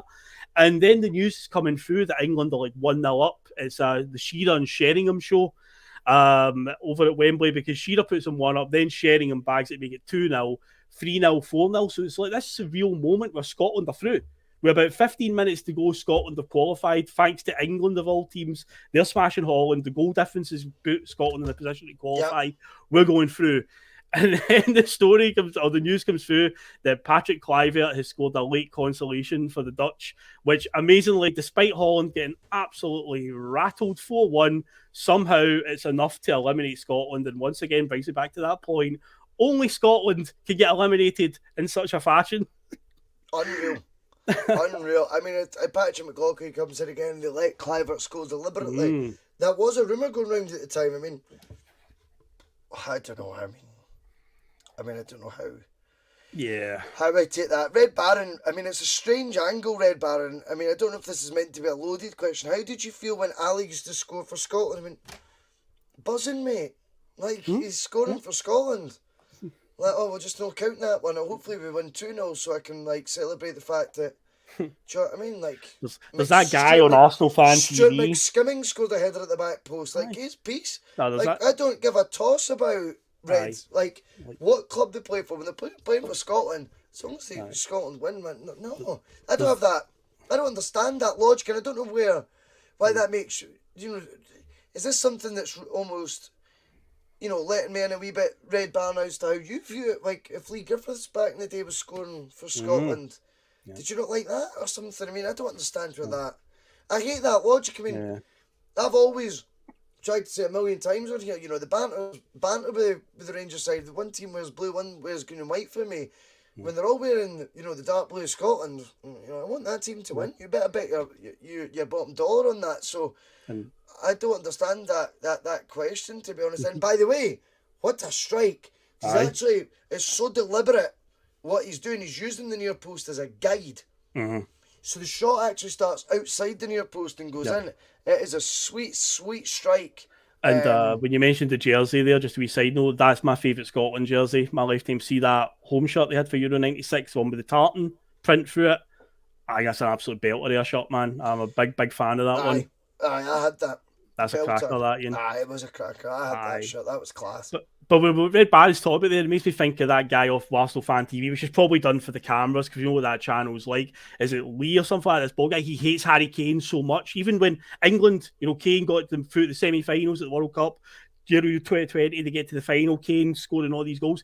He just sits there pure raging, like, nah, I'm not cheering for him. He just try to be a pure staunch Arsenal fan, like, nah, I can't cheer for him. And it's like, hey, it's your country at the end of the day. You know, it looks a bit weird. Everyone else in the room is celebrating. You just sitting there going, nah, fuck you, Harry Kane. I'm not celebrating that goal. It's like, come on, mate. You know, we're all Scottish up here. They're all English in there. So, you know, you put it up. See, Scotland, it's a hard luck story as usual. Only thing Scotland can do. They get themselves eliminated because Holland scored one fucking goal against England in a unusual heavy defeat for the Dutch, and that's an amazing Dutch team. So good. You're talking about the Ajax team, pretty much that Ajax squad that just won the Champions League in 95, got to the final again in 96. Most of those players are all playing in that Dutch team, and they got their pants absolutely pulled down by the English 4-1 in the end. I think, though, that's the thing as well, though. I mean, like, the conspiracies are great with regards to, you know, like, was that result? Like, England let Holland score and stuff. But Holland were an extremely talented team. But I also think the vulnerabilities were apparent, mate, because you look at the age and the youth of that squad. Yeah, guys like Dennis Bergkamp, maybe 25, 26. The De Boers were maybe, they'd have been, 1970? They were born, so they'd be like 25, 26. But that was your more experienced guys. Then it was like Kluivert, that's the guy who scored for Holland. He was 19, 20. Approaching 20, if not just turned 20 that week or something. Then you've got the likes of Seedorf, same, 19, 20. You've got like Reisiger, stuff like that, 22, 20. The team was young littered with young players, Overmars, 22, 23, you know, like, this team was a young team, and do you know what? Sometimes you're on the wrong side of a doing. Do you know what I mean? Just sometimes that happens, you know? It does, man. But speaking of the English, and that leads me on nicely to the next point we've got. So I've went through this angle of home sweet home, it's called, where England obviously were the host nation that year. They played every single game at Wembley. We saw it last year where they got a bit lucky in the UEFA European Championships, where it was the continental one, and for the 60th anniversary, UEFA had this idea that, you know, we'll play the Euros across multiple countries, but obviously because of COVID and stuff like that, it got put back a year, and then again, further to COVID, some countries pulled out, so UEFA awarded even more games to England in Wembley. And it's a well-known story as well about 1966, where they literally changed fixtures in order to play at Wembley in every single game. They were meant to play the semi-final at Goodison Park against Portugal, and my dad told me this years ago and says they actually, you know, they changed it around to Wembley. Now, Portugal had played all of their games in the north half of the country. Now, you'd think, you know, it doesn't really matter what stadium they play in. They're the host nation, they'll always have an advantage. But it's really weird with England, where they just seem to get so lucky, and they've got this thing about they won't play away from Wembley.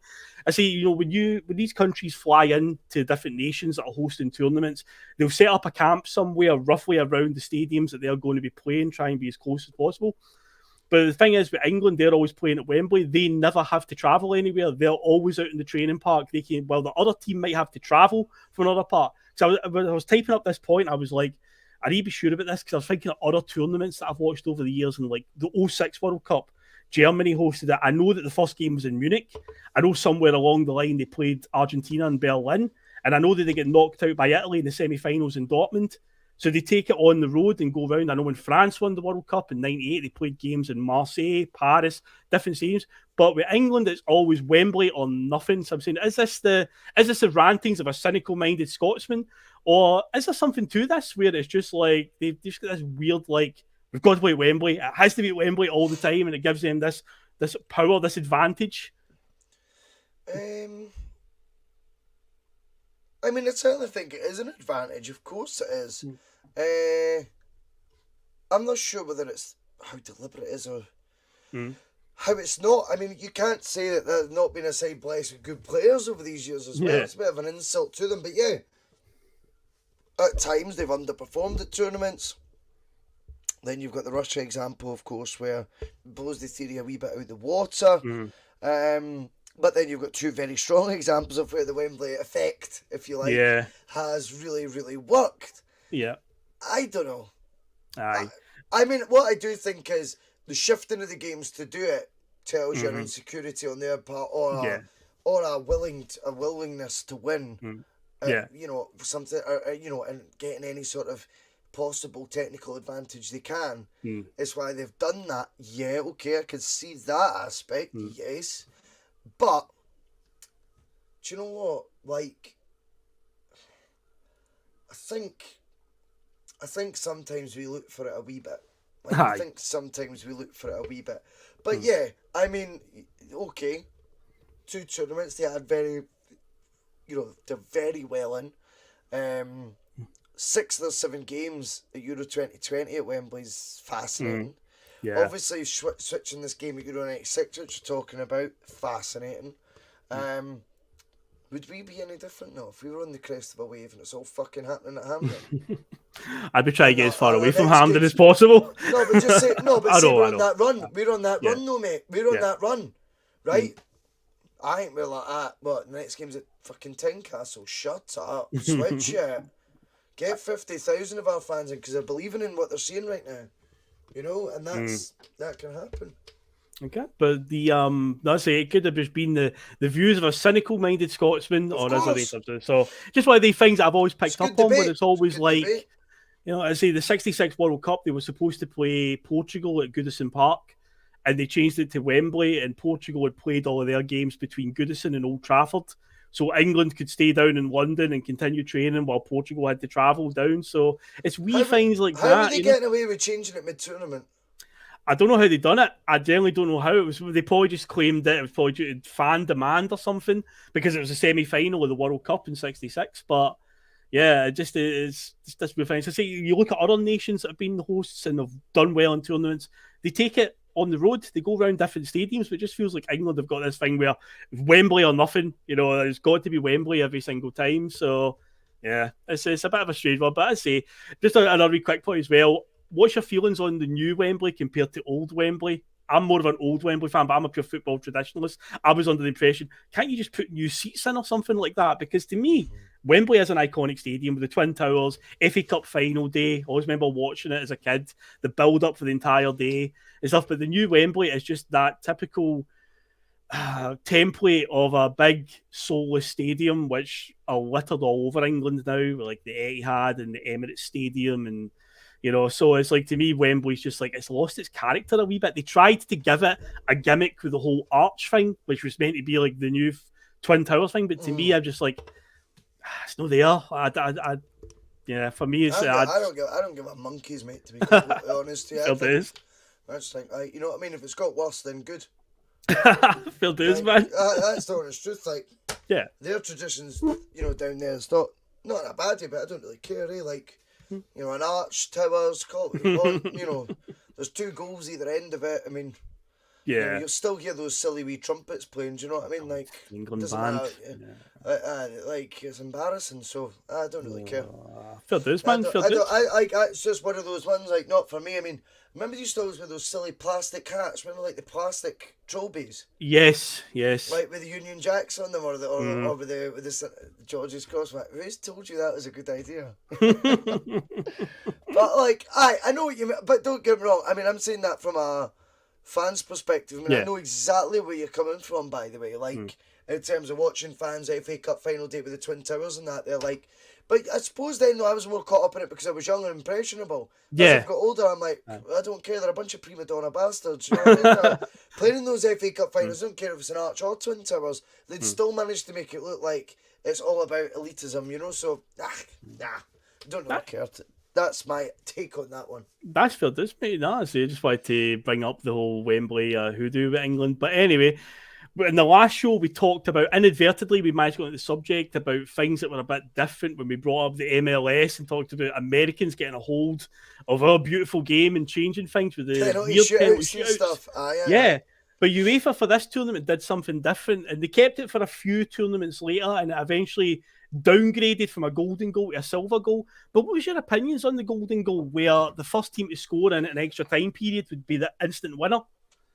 Next goal wins, essentially, down the park, you know? I hope you're all right, Feed the Bear, by the way.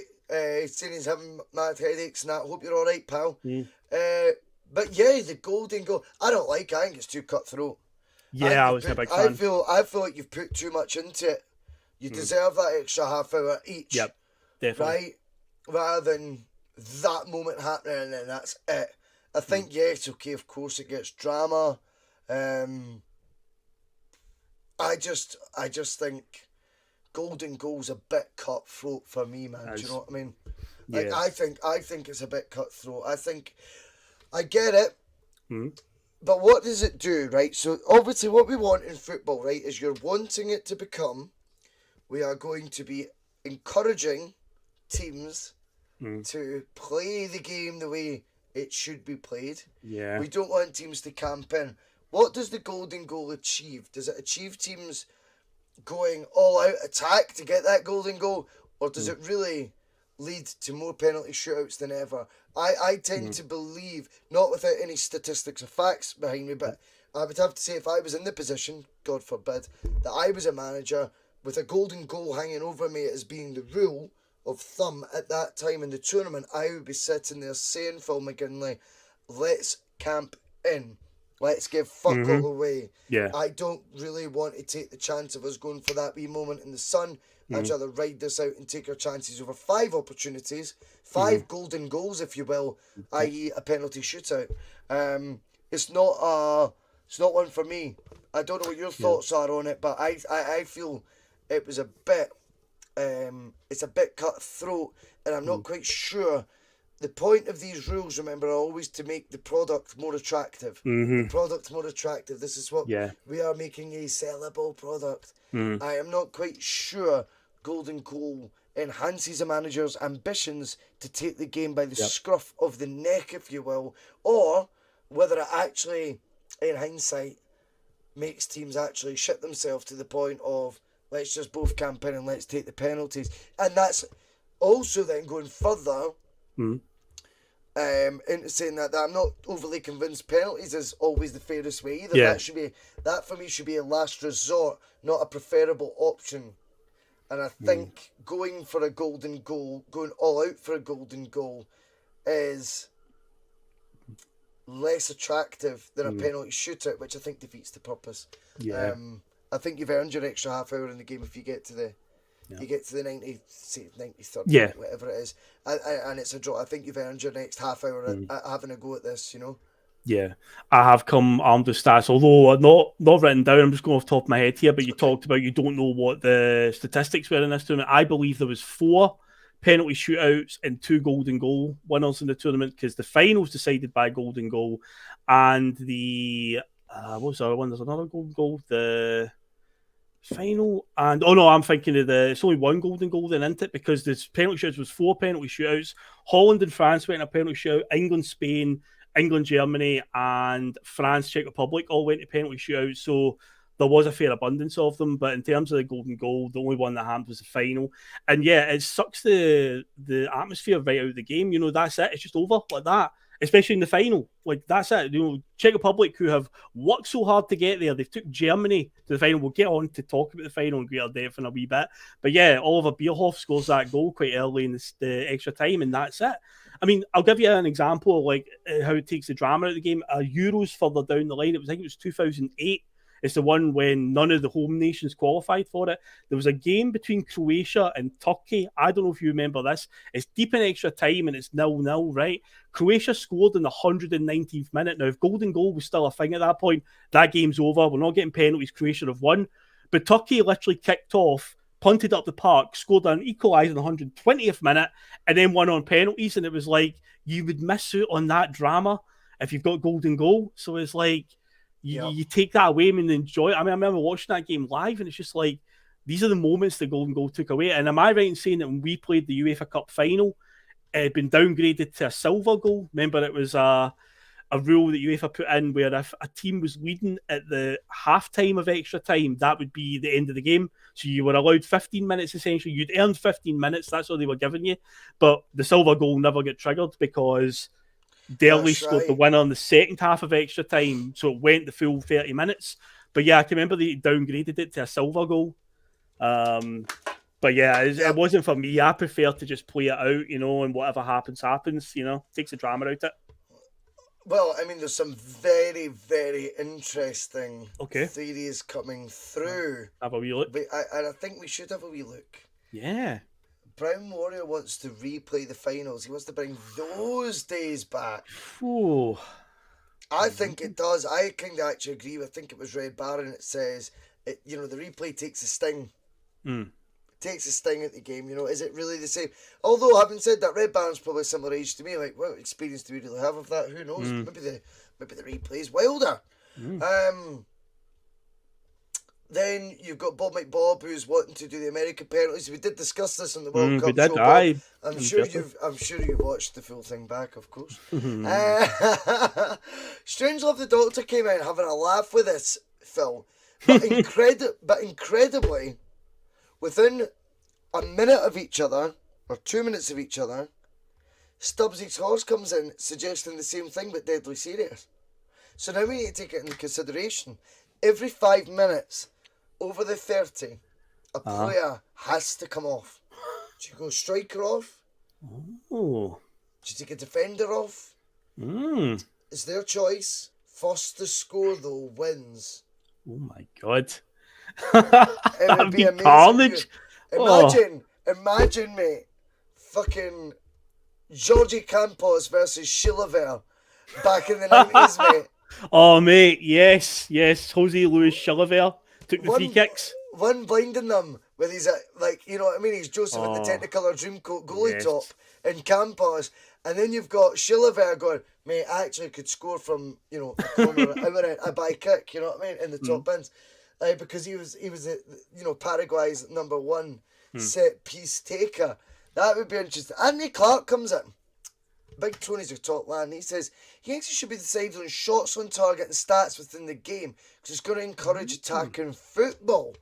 Again, I do get it.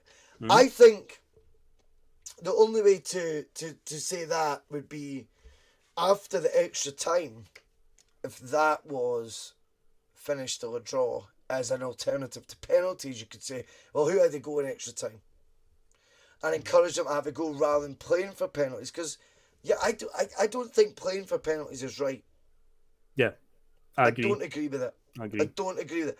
However, there are many managers that could argue down to 10 men, mate. I'm down to 10 men. I've played the last 87 minutes. Including extra time with 10 men. You think I don't deserve fucking penalties? I go, well, fair enough, I get it in that part, but at the same time,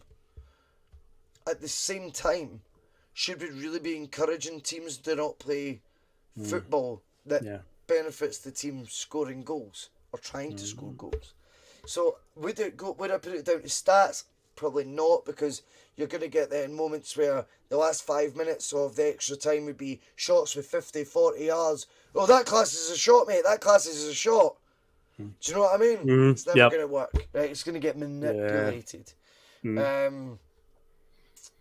I'm pretty sure that idea about players coming off is straight out of FIFA, because I'm certain on Ultimate Team this year, they've got all these mad friendly modes, and there's one where every time you score a goal, a player goes off for your team, and you can end up with like 6 players on the park. Oh, cheers, Scott Cameron. Thank you. SC's been in the comments all night. Good to have you on the bus, mate. I love it. Yeah, man. What if each team allowed a member of the support to take one? Fucking give me a ball. I wouldn't miss. Aye. He'll show Gary McAllister how to take a penalty. I wouldn't miss. I'd be thinking of that prick, you know what I mean? But I wouldn't miss. Put Tony Adams, Gino, all that, you know what I mean? I'll still score. I would score. I'm convinced. See a penalty, I believe in you, mate. I would score, man. Like, you've got to have like your head together with stuff like that, and I'm like, I think there's a big enough, like, we just love that moment. Do you know what I mean? That would override any nerves. Do you know what I mean? Like, just, oh, yes, man. Anyway. Let's see it there. But we'll move on to the next point. Every single tournament has got to have an underdog story. Somebody who exceeds the odds, somebody who goes further than you expect. But the question is this, Russell: when does an underdog turn into a dark horse? Because I think there's a difference between the two. I think an underdog is a team that are like, we're happy to be here with, we're just loving the adventure.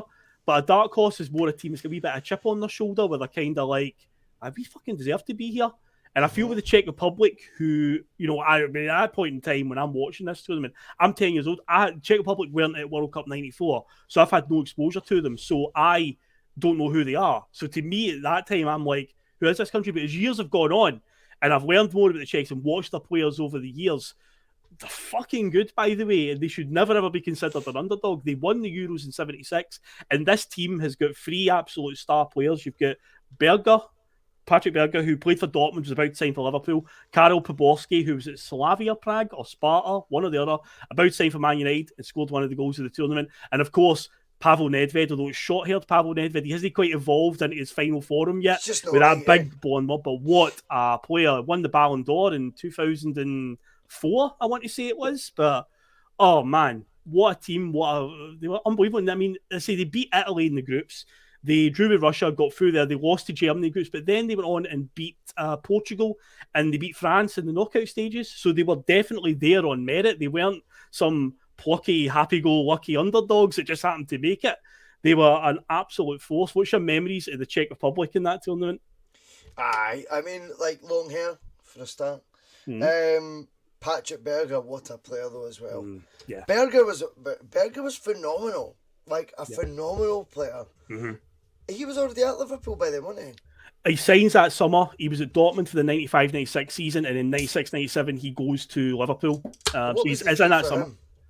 I don't know, man. I mean, at that time, you're probably looking at maybe like 4 or 5 million, I would take a guess. Probably in that, looking at 96 numbers, something about there, maybe. I don't have a clue. Yeah. But he signed for Liverpool in that summer. But at that tournament, he's still a Dortmund player. So maybe he got the Liverpool move off the back of his performances at Euro 96. Of his displays. Yeah. I mean, I just think, Bhoycie and all that as well. It was pre-Jan Collar era as well, wasn't it? Oh, the big guy. Yeah. Aye, because he would have been ages with Berger and that. Well, he was ages with Berger, I should say. And I just think the Czechs were. I still think they're a wee bit underdogs. I don't think guys at Slavia Prague and that like Bhoycie. Yeah, it's great with hindsight to say he was a Man United player. He wasn't then. He played for Slavia Prague. That's an underdog, in my opinion. Yeah. Dark horses more though. I would say like you look at Croatia. Oh yeah. And you think like Suker. What's he been at Real Madrid by this point? I think he is. Aye. Maybe like Prosinecki. He ended up at Real Madrid. Boban. Like Boban, Milan. That was trying to rhyme. But like I think they'd be closer to dark horses. Dark horses. Czechs. Yeah. The Czechs I would say are probably underdogs. They didn't have Pavel Srnicek in goals, you know what I mean? Of course they're fucking underdogs. Yeah, they did. He was in the squad at that point. I don't know if he started at that point, but he was definitely in the squad. He was definitely one of their goalkeepers. But no, I'd say in a few years' time, like Pavel Nedved would go on to win the Ballon d'Or. He was an absolute baller. But yeah, I always think of long-haired Pavel Nedved rather than short-haired, which he is at this point. He's only 23 at this Euros, but yeah, he's unbelievable player. But yeah, the Czechs, the Croats. So the Croats went on to the quarterfinals in this tournament and lost to Germany. But they would get the revenge on them at France 98 in comprehensive style when they beat Germany 3-0 in the quarterfinals and went all the way to the semi-finals. Because again, Croatia were obviously only formed in 1991 at the breakup of Yugoslavia. So Yugoslavia has always been quite a strong nation. So it's basically just like a sort of like, I don't want to say a spin-off. I don't know if that's the right word for it, but yeah, they were essentially Yugoslav players that just opted to play for Croatia. So they always were a good team, and they've been to a World Cup final recently. They've got a smaller population than Scotland, and they've been to a World Cup final. It blows my mind when I think about that. 3 million people in Croatia, 5 million in Scotland, and they've been to the World Cup final. Yeah, I know. That is frightening. Yeah. But no, they were another good team. Always memorable for the red and white checkered shirt, because nobody has got a shirt like that in international football, so it always stands out with the Croat red and white checks. I had one at me. I had it long sleeved, man. Oh, nice. I had a long sleeve. I had it minted, mate. Was Brilliant. it Lotto or Water? Was it No, Nike. No, I think Nike it was one. 2012.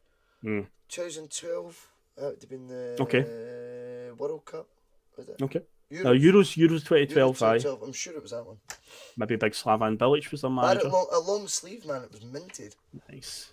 Nah, it's always an iconic shot. But yeah, the Czechs and the Croats at this tournament. So Czechs would go all the way to the final and say that is going to be our talking point very, very soon. And yeah, Prosinecki was exactly that. He played against us they were known as Croatia Zagreb at that point, but Dynamo Zagreb in a Champions League qualifier in 98.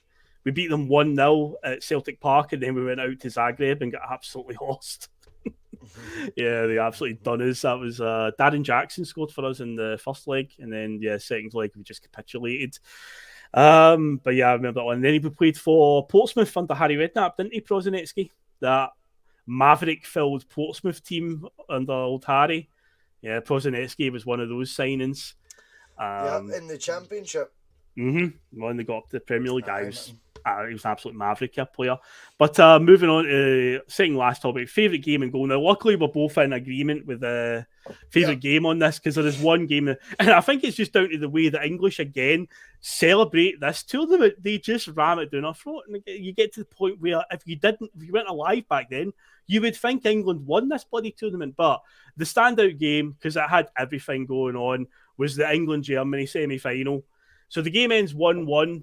It goes into extra time, also golden goal active. Now, first of all, in the game, Klinsmann was missing for the game. I must have been injured or maybe a suspension, but he was missing. So a guy up front by the name of Stefan Kuntz, and that's Kuntz, NTZ. He's playing up front for them in this game, and he scores the equaliser. Alan Shearer, England got off to an absolute flyer, and I've seen the videos plenty of times, but the atmosphere is unbelievable. Like, it feels like a big game because England, obviously, it's a weird rivalry with England and Germany, right? Where Germany, I don't think, really hate England that much. They're not really that bothered by them. But England are over here with a stick, like prodding them, going, "Come on, Germany, hate us, Germany." But like us actually in England, isn't it? It kind of just goes down the pecking order, doesn't it? It's the same fucking thing. That's exactly right. So England and Germany are like that. And Germany, I just like, why do you hate us so much? But anyway, it's an absolutely massive action. So they've got Paul Young out there to sing that Dirge God Save the Queen, absolute tripe national anthem that I'm not a fan of. But in this instance where like the noise, I've never seen an England crowd and so many England players actually into their national anthem. Usually they're all just kind of meekly singing it, but this one, you've got Tony Adams with the chest puffed out, big, shouting it, Gareth Southgate, Gaza, Shearer, Teddy Sheringham, David Seaman, they're all just belting it out, and it does add to the atmosphere, although it's still a shite national anthem. But hey, if these guys are proud to be English, then all the power to them. But yeah, you've got that. Yeah, good luck to them. But yeah, so that adds to the absolute start. England go off to a flyer. Alan Shearer puts them 1-0 up after 5 minutes. But yeah, Stefan Kuntz equalises. I'm pretty sure his name was probably pronounced differently, but I imagine the English commenters we can't really say that. But yeah, he equalises. So the game goes into extra time. Paul Gascoigne is inches away from winning it. There's a shot across the goal from Shearer. Gaza stretches for it. I think it was Brian Moore on commentary said the line that his boots are 8.5. If he was in size 9, he would have scored that because he is that close to sliding it in at the back post. That would have been the golden goal that would have won it. But anyway, it goes through to penalties. It's a similar story. England and Germany had a penalty shootout in 1990. And it ends 6-5 in the end. But do you know the story, Russell, that Paul Ince, the governor, apparently bottled it, Mr. Hardman himself, from taking the 6th penalty, and that's why Gareth Southgate stepped up to take it? Now, there's two interesting things, though. Now we go back to the point earlier. But Gary Mac, yep. Why has he bottled it? Who's to say he's bottled it or he's actually owned it? He's owned his shit. He's not exactly going to have cherry-picked Gareth Southgate if he's next on the list. But if you know, I'm not right to take this, he's just went, no for me. And of course, again though, it goes against the persona, the governor's persona, and I get that fun aspect. But I also think you've got to admire anyone, if that is the case. If you know, you know. I'm not right to take this. That's taking one for the team, mate. That is going, well, in fact, it's not taking one for the team, but taking one for the team. Because you're not taking a penalty, but you're actually putting the team first. I struggle to get annoyed at that. Really? Okay. I genuinely think if you know you're going to miss, or you've got that doubt, there's another 6 players, not in that list of 5, that might be feeling a bit better than you to do it. Go up and do it. Don't force someone to do it. And by the way, if you feel forced to do it, you're going to miss as well. If you've got the balls to turn around and go, no, I know I was meant to be taking one, but honestly, I'm not there. I believe the story is Venables had obviously approached him about it, and he was like, no. And that's when Gareth Southgate volunteered himself because he felt like, I'm going to step up here for the nation. Everyone went, for fuck's sake. How do you say no to Southgate now as well? Because he's obviously stepping up, being like, I'll take one. But you're going, oh Christ, it's the guy with 2 left feet. Yeah. Oh no. I bet Venables was like, shit. He's probably looking at it and just going, you fucking, are you seriously sure you're shooting, mate? Like, you definitely can't take this because look at my alternative now. But did something similar not happen last year? And ironically, Gareth Southgate's now in the manager position when they played Italy. I'm sure the story is that Jack Grealish done a Paul Ince and was like, no, and this is £100 million, man. Pure loves himself, silky skills, Jack Grealish. He was like, no, I'm not taking one. And that's when that boy Saka was put in a position to take it. And then he's the one that missed. And sadly, England fans being England fans because of the boy's skin colour, there was a lot of horrible abuse thrown at that boy that night. At the end of the day, he doesn't mean to miss it.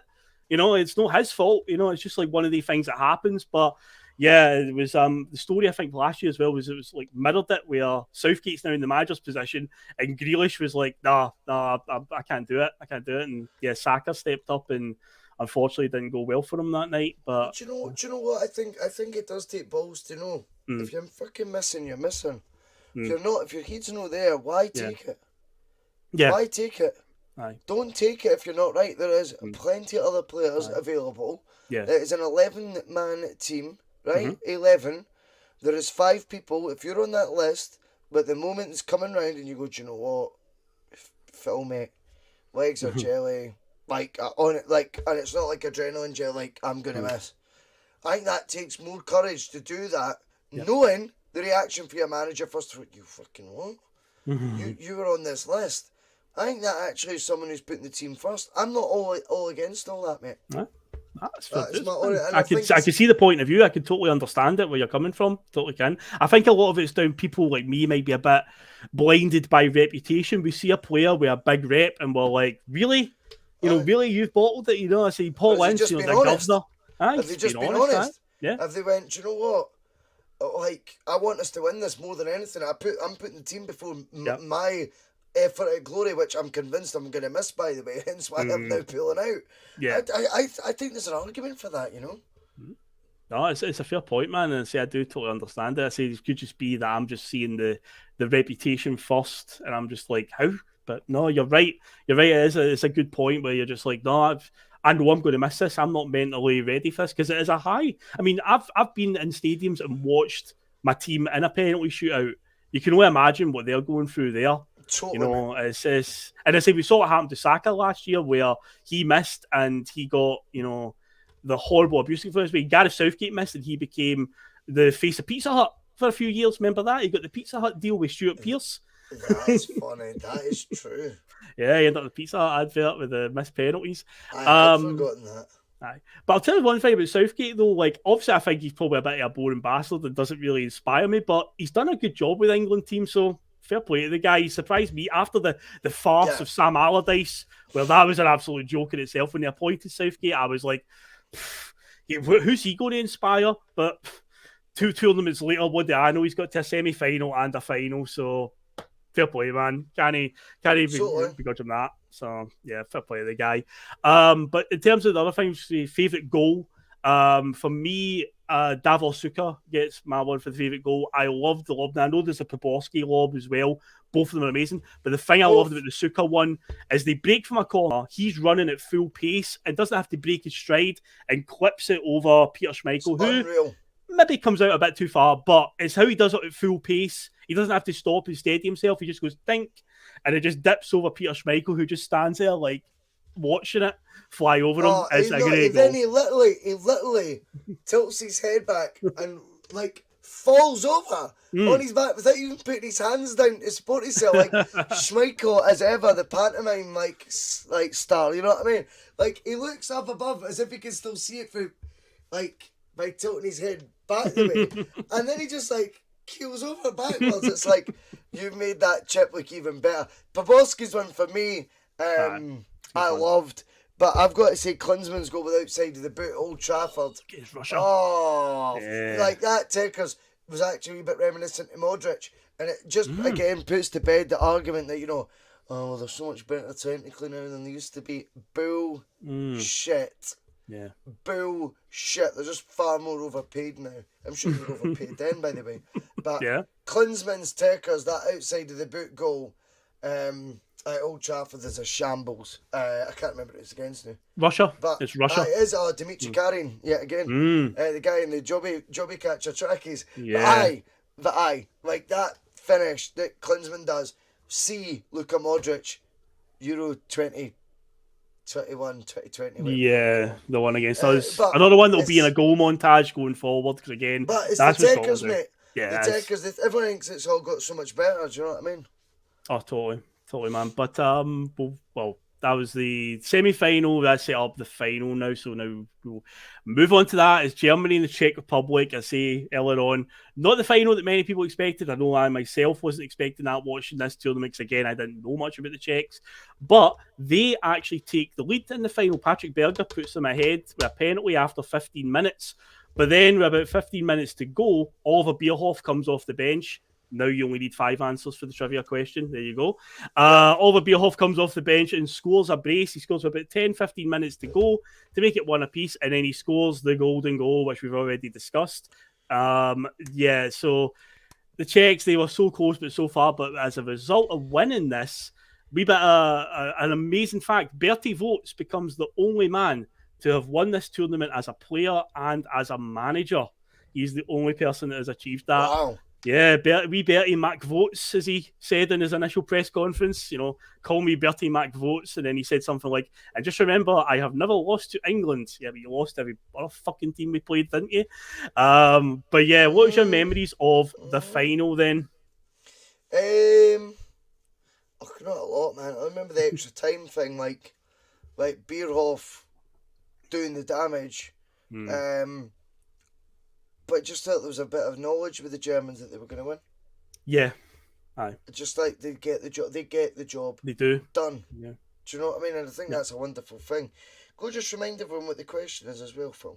Oh, the question was, there are 6 players, well now you only need 5, who have came on as a sub in the final of the Euros and have scored. Well, I've actually just given you one, as I say. So Bierhoff is one of the answers, so you only need 5 now. But I found something when I've looked in the history books, this was 20 years before this final. Czech Republic played Germany in the Euros final and the Czechs won. And that's where the Panenka penalty came from, the dink down the middle. There was a player named Panenka, a Czechoslovakian player that scored it. That's where it came from. But speaking of penalties, again, we saw it with the game against England. Germany, up to that point, had only ever missed 1 penalty in shootouts, and it was that game against the Czechs in '76. It's the only time they've ever missed. They are a ruthless machine at penalties. In England always go out in penalties, and they moan about how come this keeps happening, because you don't practice them enough. The Germans are always prepared for that. And yeah, they had to go for a penalty shootout to get there to the final. But and they're set in the up end, for a fall by the media as well, by the way. Oh yeah. I think that's what McAllister suffered from. You know what I mean? Same pressures. I'm going to give you who I've got, right? Okay, go for it. So Bierhoff was the first name I'd written down, right? Fair enough. And there's 26 comments came in, which I've not opened yet, right? Okay. The reread bubble. So okay, no worries. Trezeguet? Yes, 2000. Fucking yes. Torres? Yes, 2012. And I went for another Spaniard because they won it twice in between a World Cup. Did they not? David Villa. Not Villa. Bastard. On a roll though, doing well. That's my. I think I'm going to put it to the crowd. Okay, let's put it to the audience then. Is that fair? That's fair, mate. I wanted to come in what I had. Right. There's no point in me going back. But that's what I had, Phil. I had Bierhoff, we have Bierhoff 96, Trezeguet 2000, and Torres in 2012 scored, and that's 3 out of 6. So 3 more answers to go for the trivia. Let's get the ideas up. Let's see what the crowd are saying. There's loads of comments coming. Let's see if they've actually suggested anyone yet. They're just having their own wee chats. Sometimes Mike, Bierhoff, yes. Big Ollie, yes. Bob, we've got him. I don't think Port Noodles played in the Euro final. Oh, Patrick McLaughlin, he's googled it. I don't know. Can he get the last one? Fernando Torres, Mata. One Mata is one. 2012. Who's Eder? Eder scored the winner for Portugal in the 2016 final against France. He was a flop at Swansea. Didn't score a goal. He scored with about 5 minutes left in extra time. He just a daisy cutter along the ground into the bottom corner, beat Hugo Lloris. Portugal ended up winning 1-0 about 5 minutes left in extra time. Eder, but yeah, he was a total flop when he played for Swansea. So you've got Bierhoff, Trezeguet, Juan Mata, Torres, and Eder. But yeah, Mata did score it's the 2012 final where Spain beat Italy 4-0, and Torres came on as a sub, and Juan Mata came on and was first touch. It was pretty much the last kick of the game, made it 4-0. So go repeat the question again, mate. 6 players that have scored in the European Championships final after coming on as a substitute in the game. No, not Smeetser. Because it was Patrick Berger that scored in this one. Mata, we've Mata, already we've got. got. Yep. Cheers, Kenny. Just getting it. Eder, we've got. Got Eder. Eder. Eder. Ellie. Well, I mean, he may claim it. You know what he's like. He's claiming all sorts of goals. So maybe. Was it a Greek? So it'd be a Greek player. It wasn't a Greek player. I think that was Charisteas that scored the one in 2004, but no, he started the game. Vilfort? Nope. I think Patrick McLaughlin has just spelt it wrong. Do you want me to tell you? Yeah. Sylvain Wiltord. Viltord. Because Trezeguet is remembered for scoring the golden goal. Trezeguet scored a couple of minutes into extra time and triggered the golden goal and won it. But Wiltord scored the equaliser a minute before the end of the game to take it into extra time. He came on as a sub as well. They started the game with like Henry and I can't remember who else up front, but they ended the game with Wiltord and Trezeguet playing as the two strikers, and the two of them scored the goals either side of the 90 minutes to win it. There you go. So Bierhoff, Wiltord, Trezeguet, Mata, Torres, and Eder were your answers tonight. There you go. And we've done it. We've made it to the end. That is the end of the night. We've done it in no bad time. This 2 hours 10. It's not too bad. We've kept it a bit closer to the 2 hours this time. But yeah, that is the end of this week's one. So, Russell, last week I asked you what I'm going to do this week. Let's have a quick survey to the chat. What show do you want us to do next in this? Because basically anything going forward, tournament-wise, is fine. Don't say like the 1970 World Cup. We weren't alive back then. We should just go chronological, no? Do you want to just go to France 98? I'm happy to go to France 98. I think we've got the time. Between now and the start of the season. We could get it. We can make a dent in it anyway. Definitely get pretty far. I think so, Luke. Yeah. France When do 98. you think the first game of the season will be? Like the last July, weekend of July? End of July. So you're looking at fucking another 1, 2, 3, 4, 5, 6, 7 more tournaments. Yeah, we can definitely cover all the 90s ones anyway, because they are. I make sure we jump to the one that you were at. Of course we will. Oh yeah, France France 2016. I think we're going in a decent chronological order now. Yeah, I mean France 98 is a good one, and again Scotland were at Aye. it, so there's talking points there to be had. But no, we've made it to the end. So once again, Russell, thank you for joining me tonight on this Bustalgia tour. The number 96 bus is now driving off into the distance, folks. And we'll be back with the number 98 bus next week at some point as we go to France for the coming of Zinedine Zidane. Oh my God. Carnival de Paris. So thank you, everybody. Remember to like, subscribe, and all that other great stuff. Please, it would mean a lot to us. So yeah, thank you. Russell, anything more you want to say before we finish? No, man, that was brilliant, Phil. Well done again, mate. Really enjoyed No worries, it. man. The work you put in is phenomenal. The knowledge is unbelievable. I'm just glad I get to chip in with the odd comment, mate, because I used to think I knew a lot about football, and then I met you. It's brilliant, mate. Love it. There you go, man. Thank you very much. Cheers again, guys. See you guys. The seagulls follow trawler. It's because they think sardines will be thrown into the sea. Thank you very much. Talking nonsense. So I thought, no, enough's enough. Why should I put up with that? Talking nonsense. So I thought, no, enough's enough. Why should I put up with that?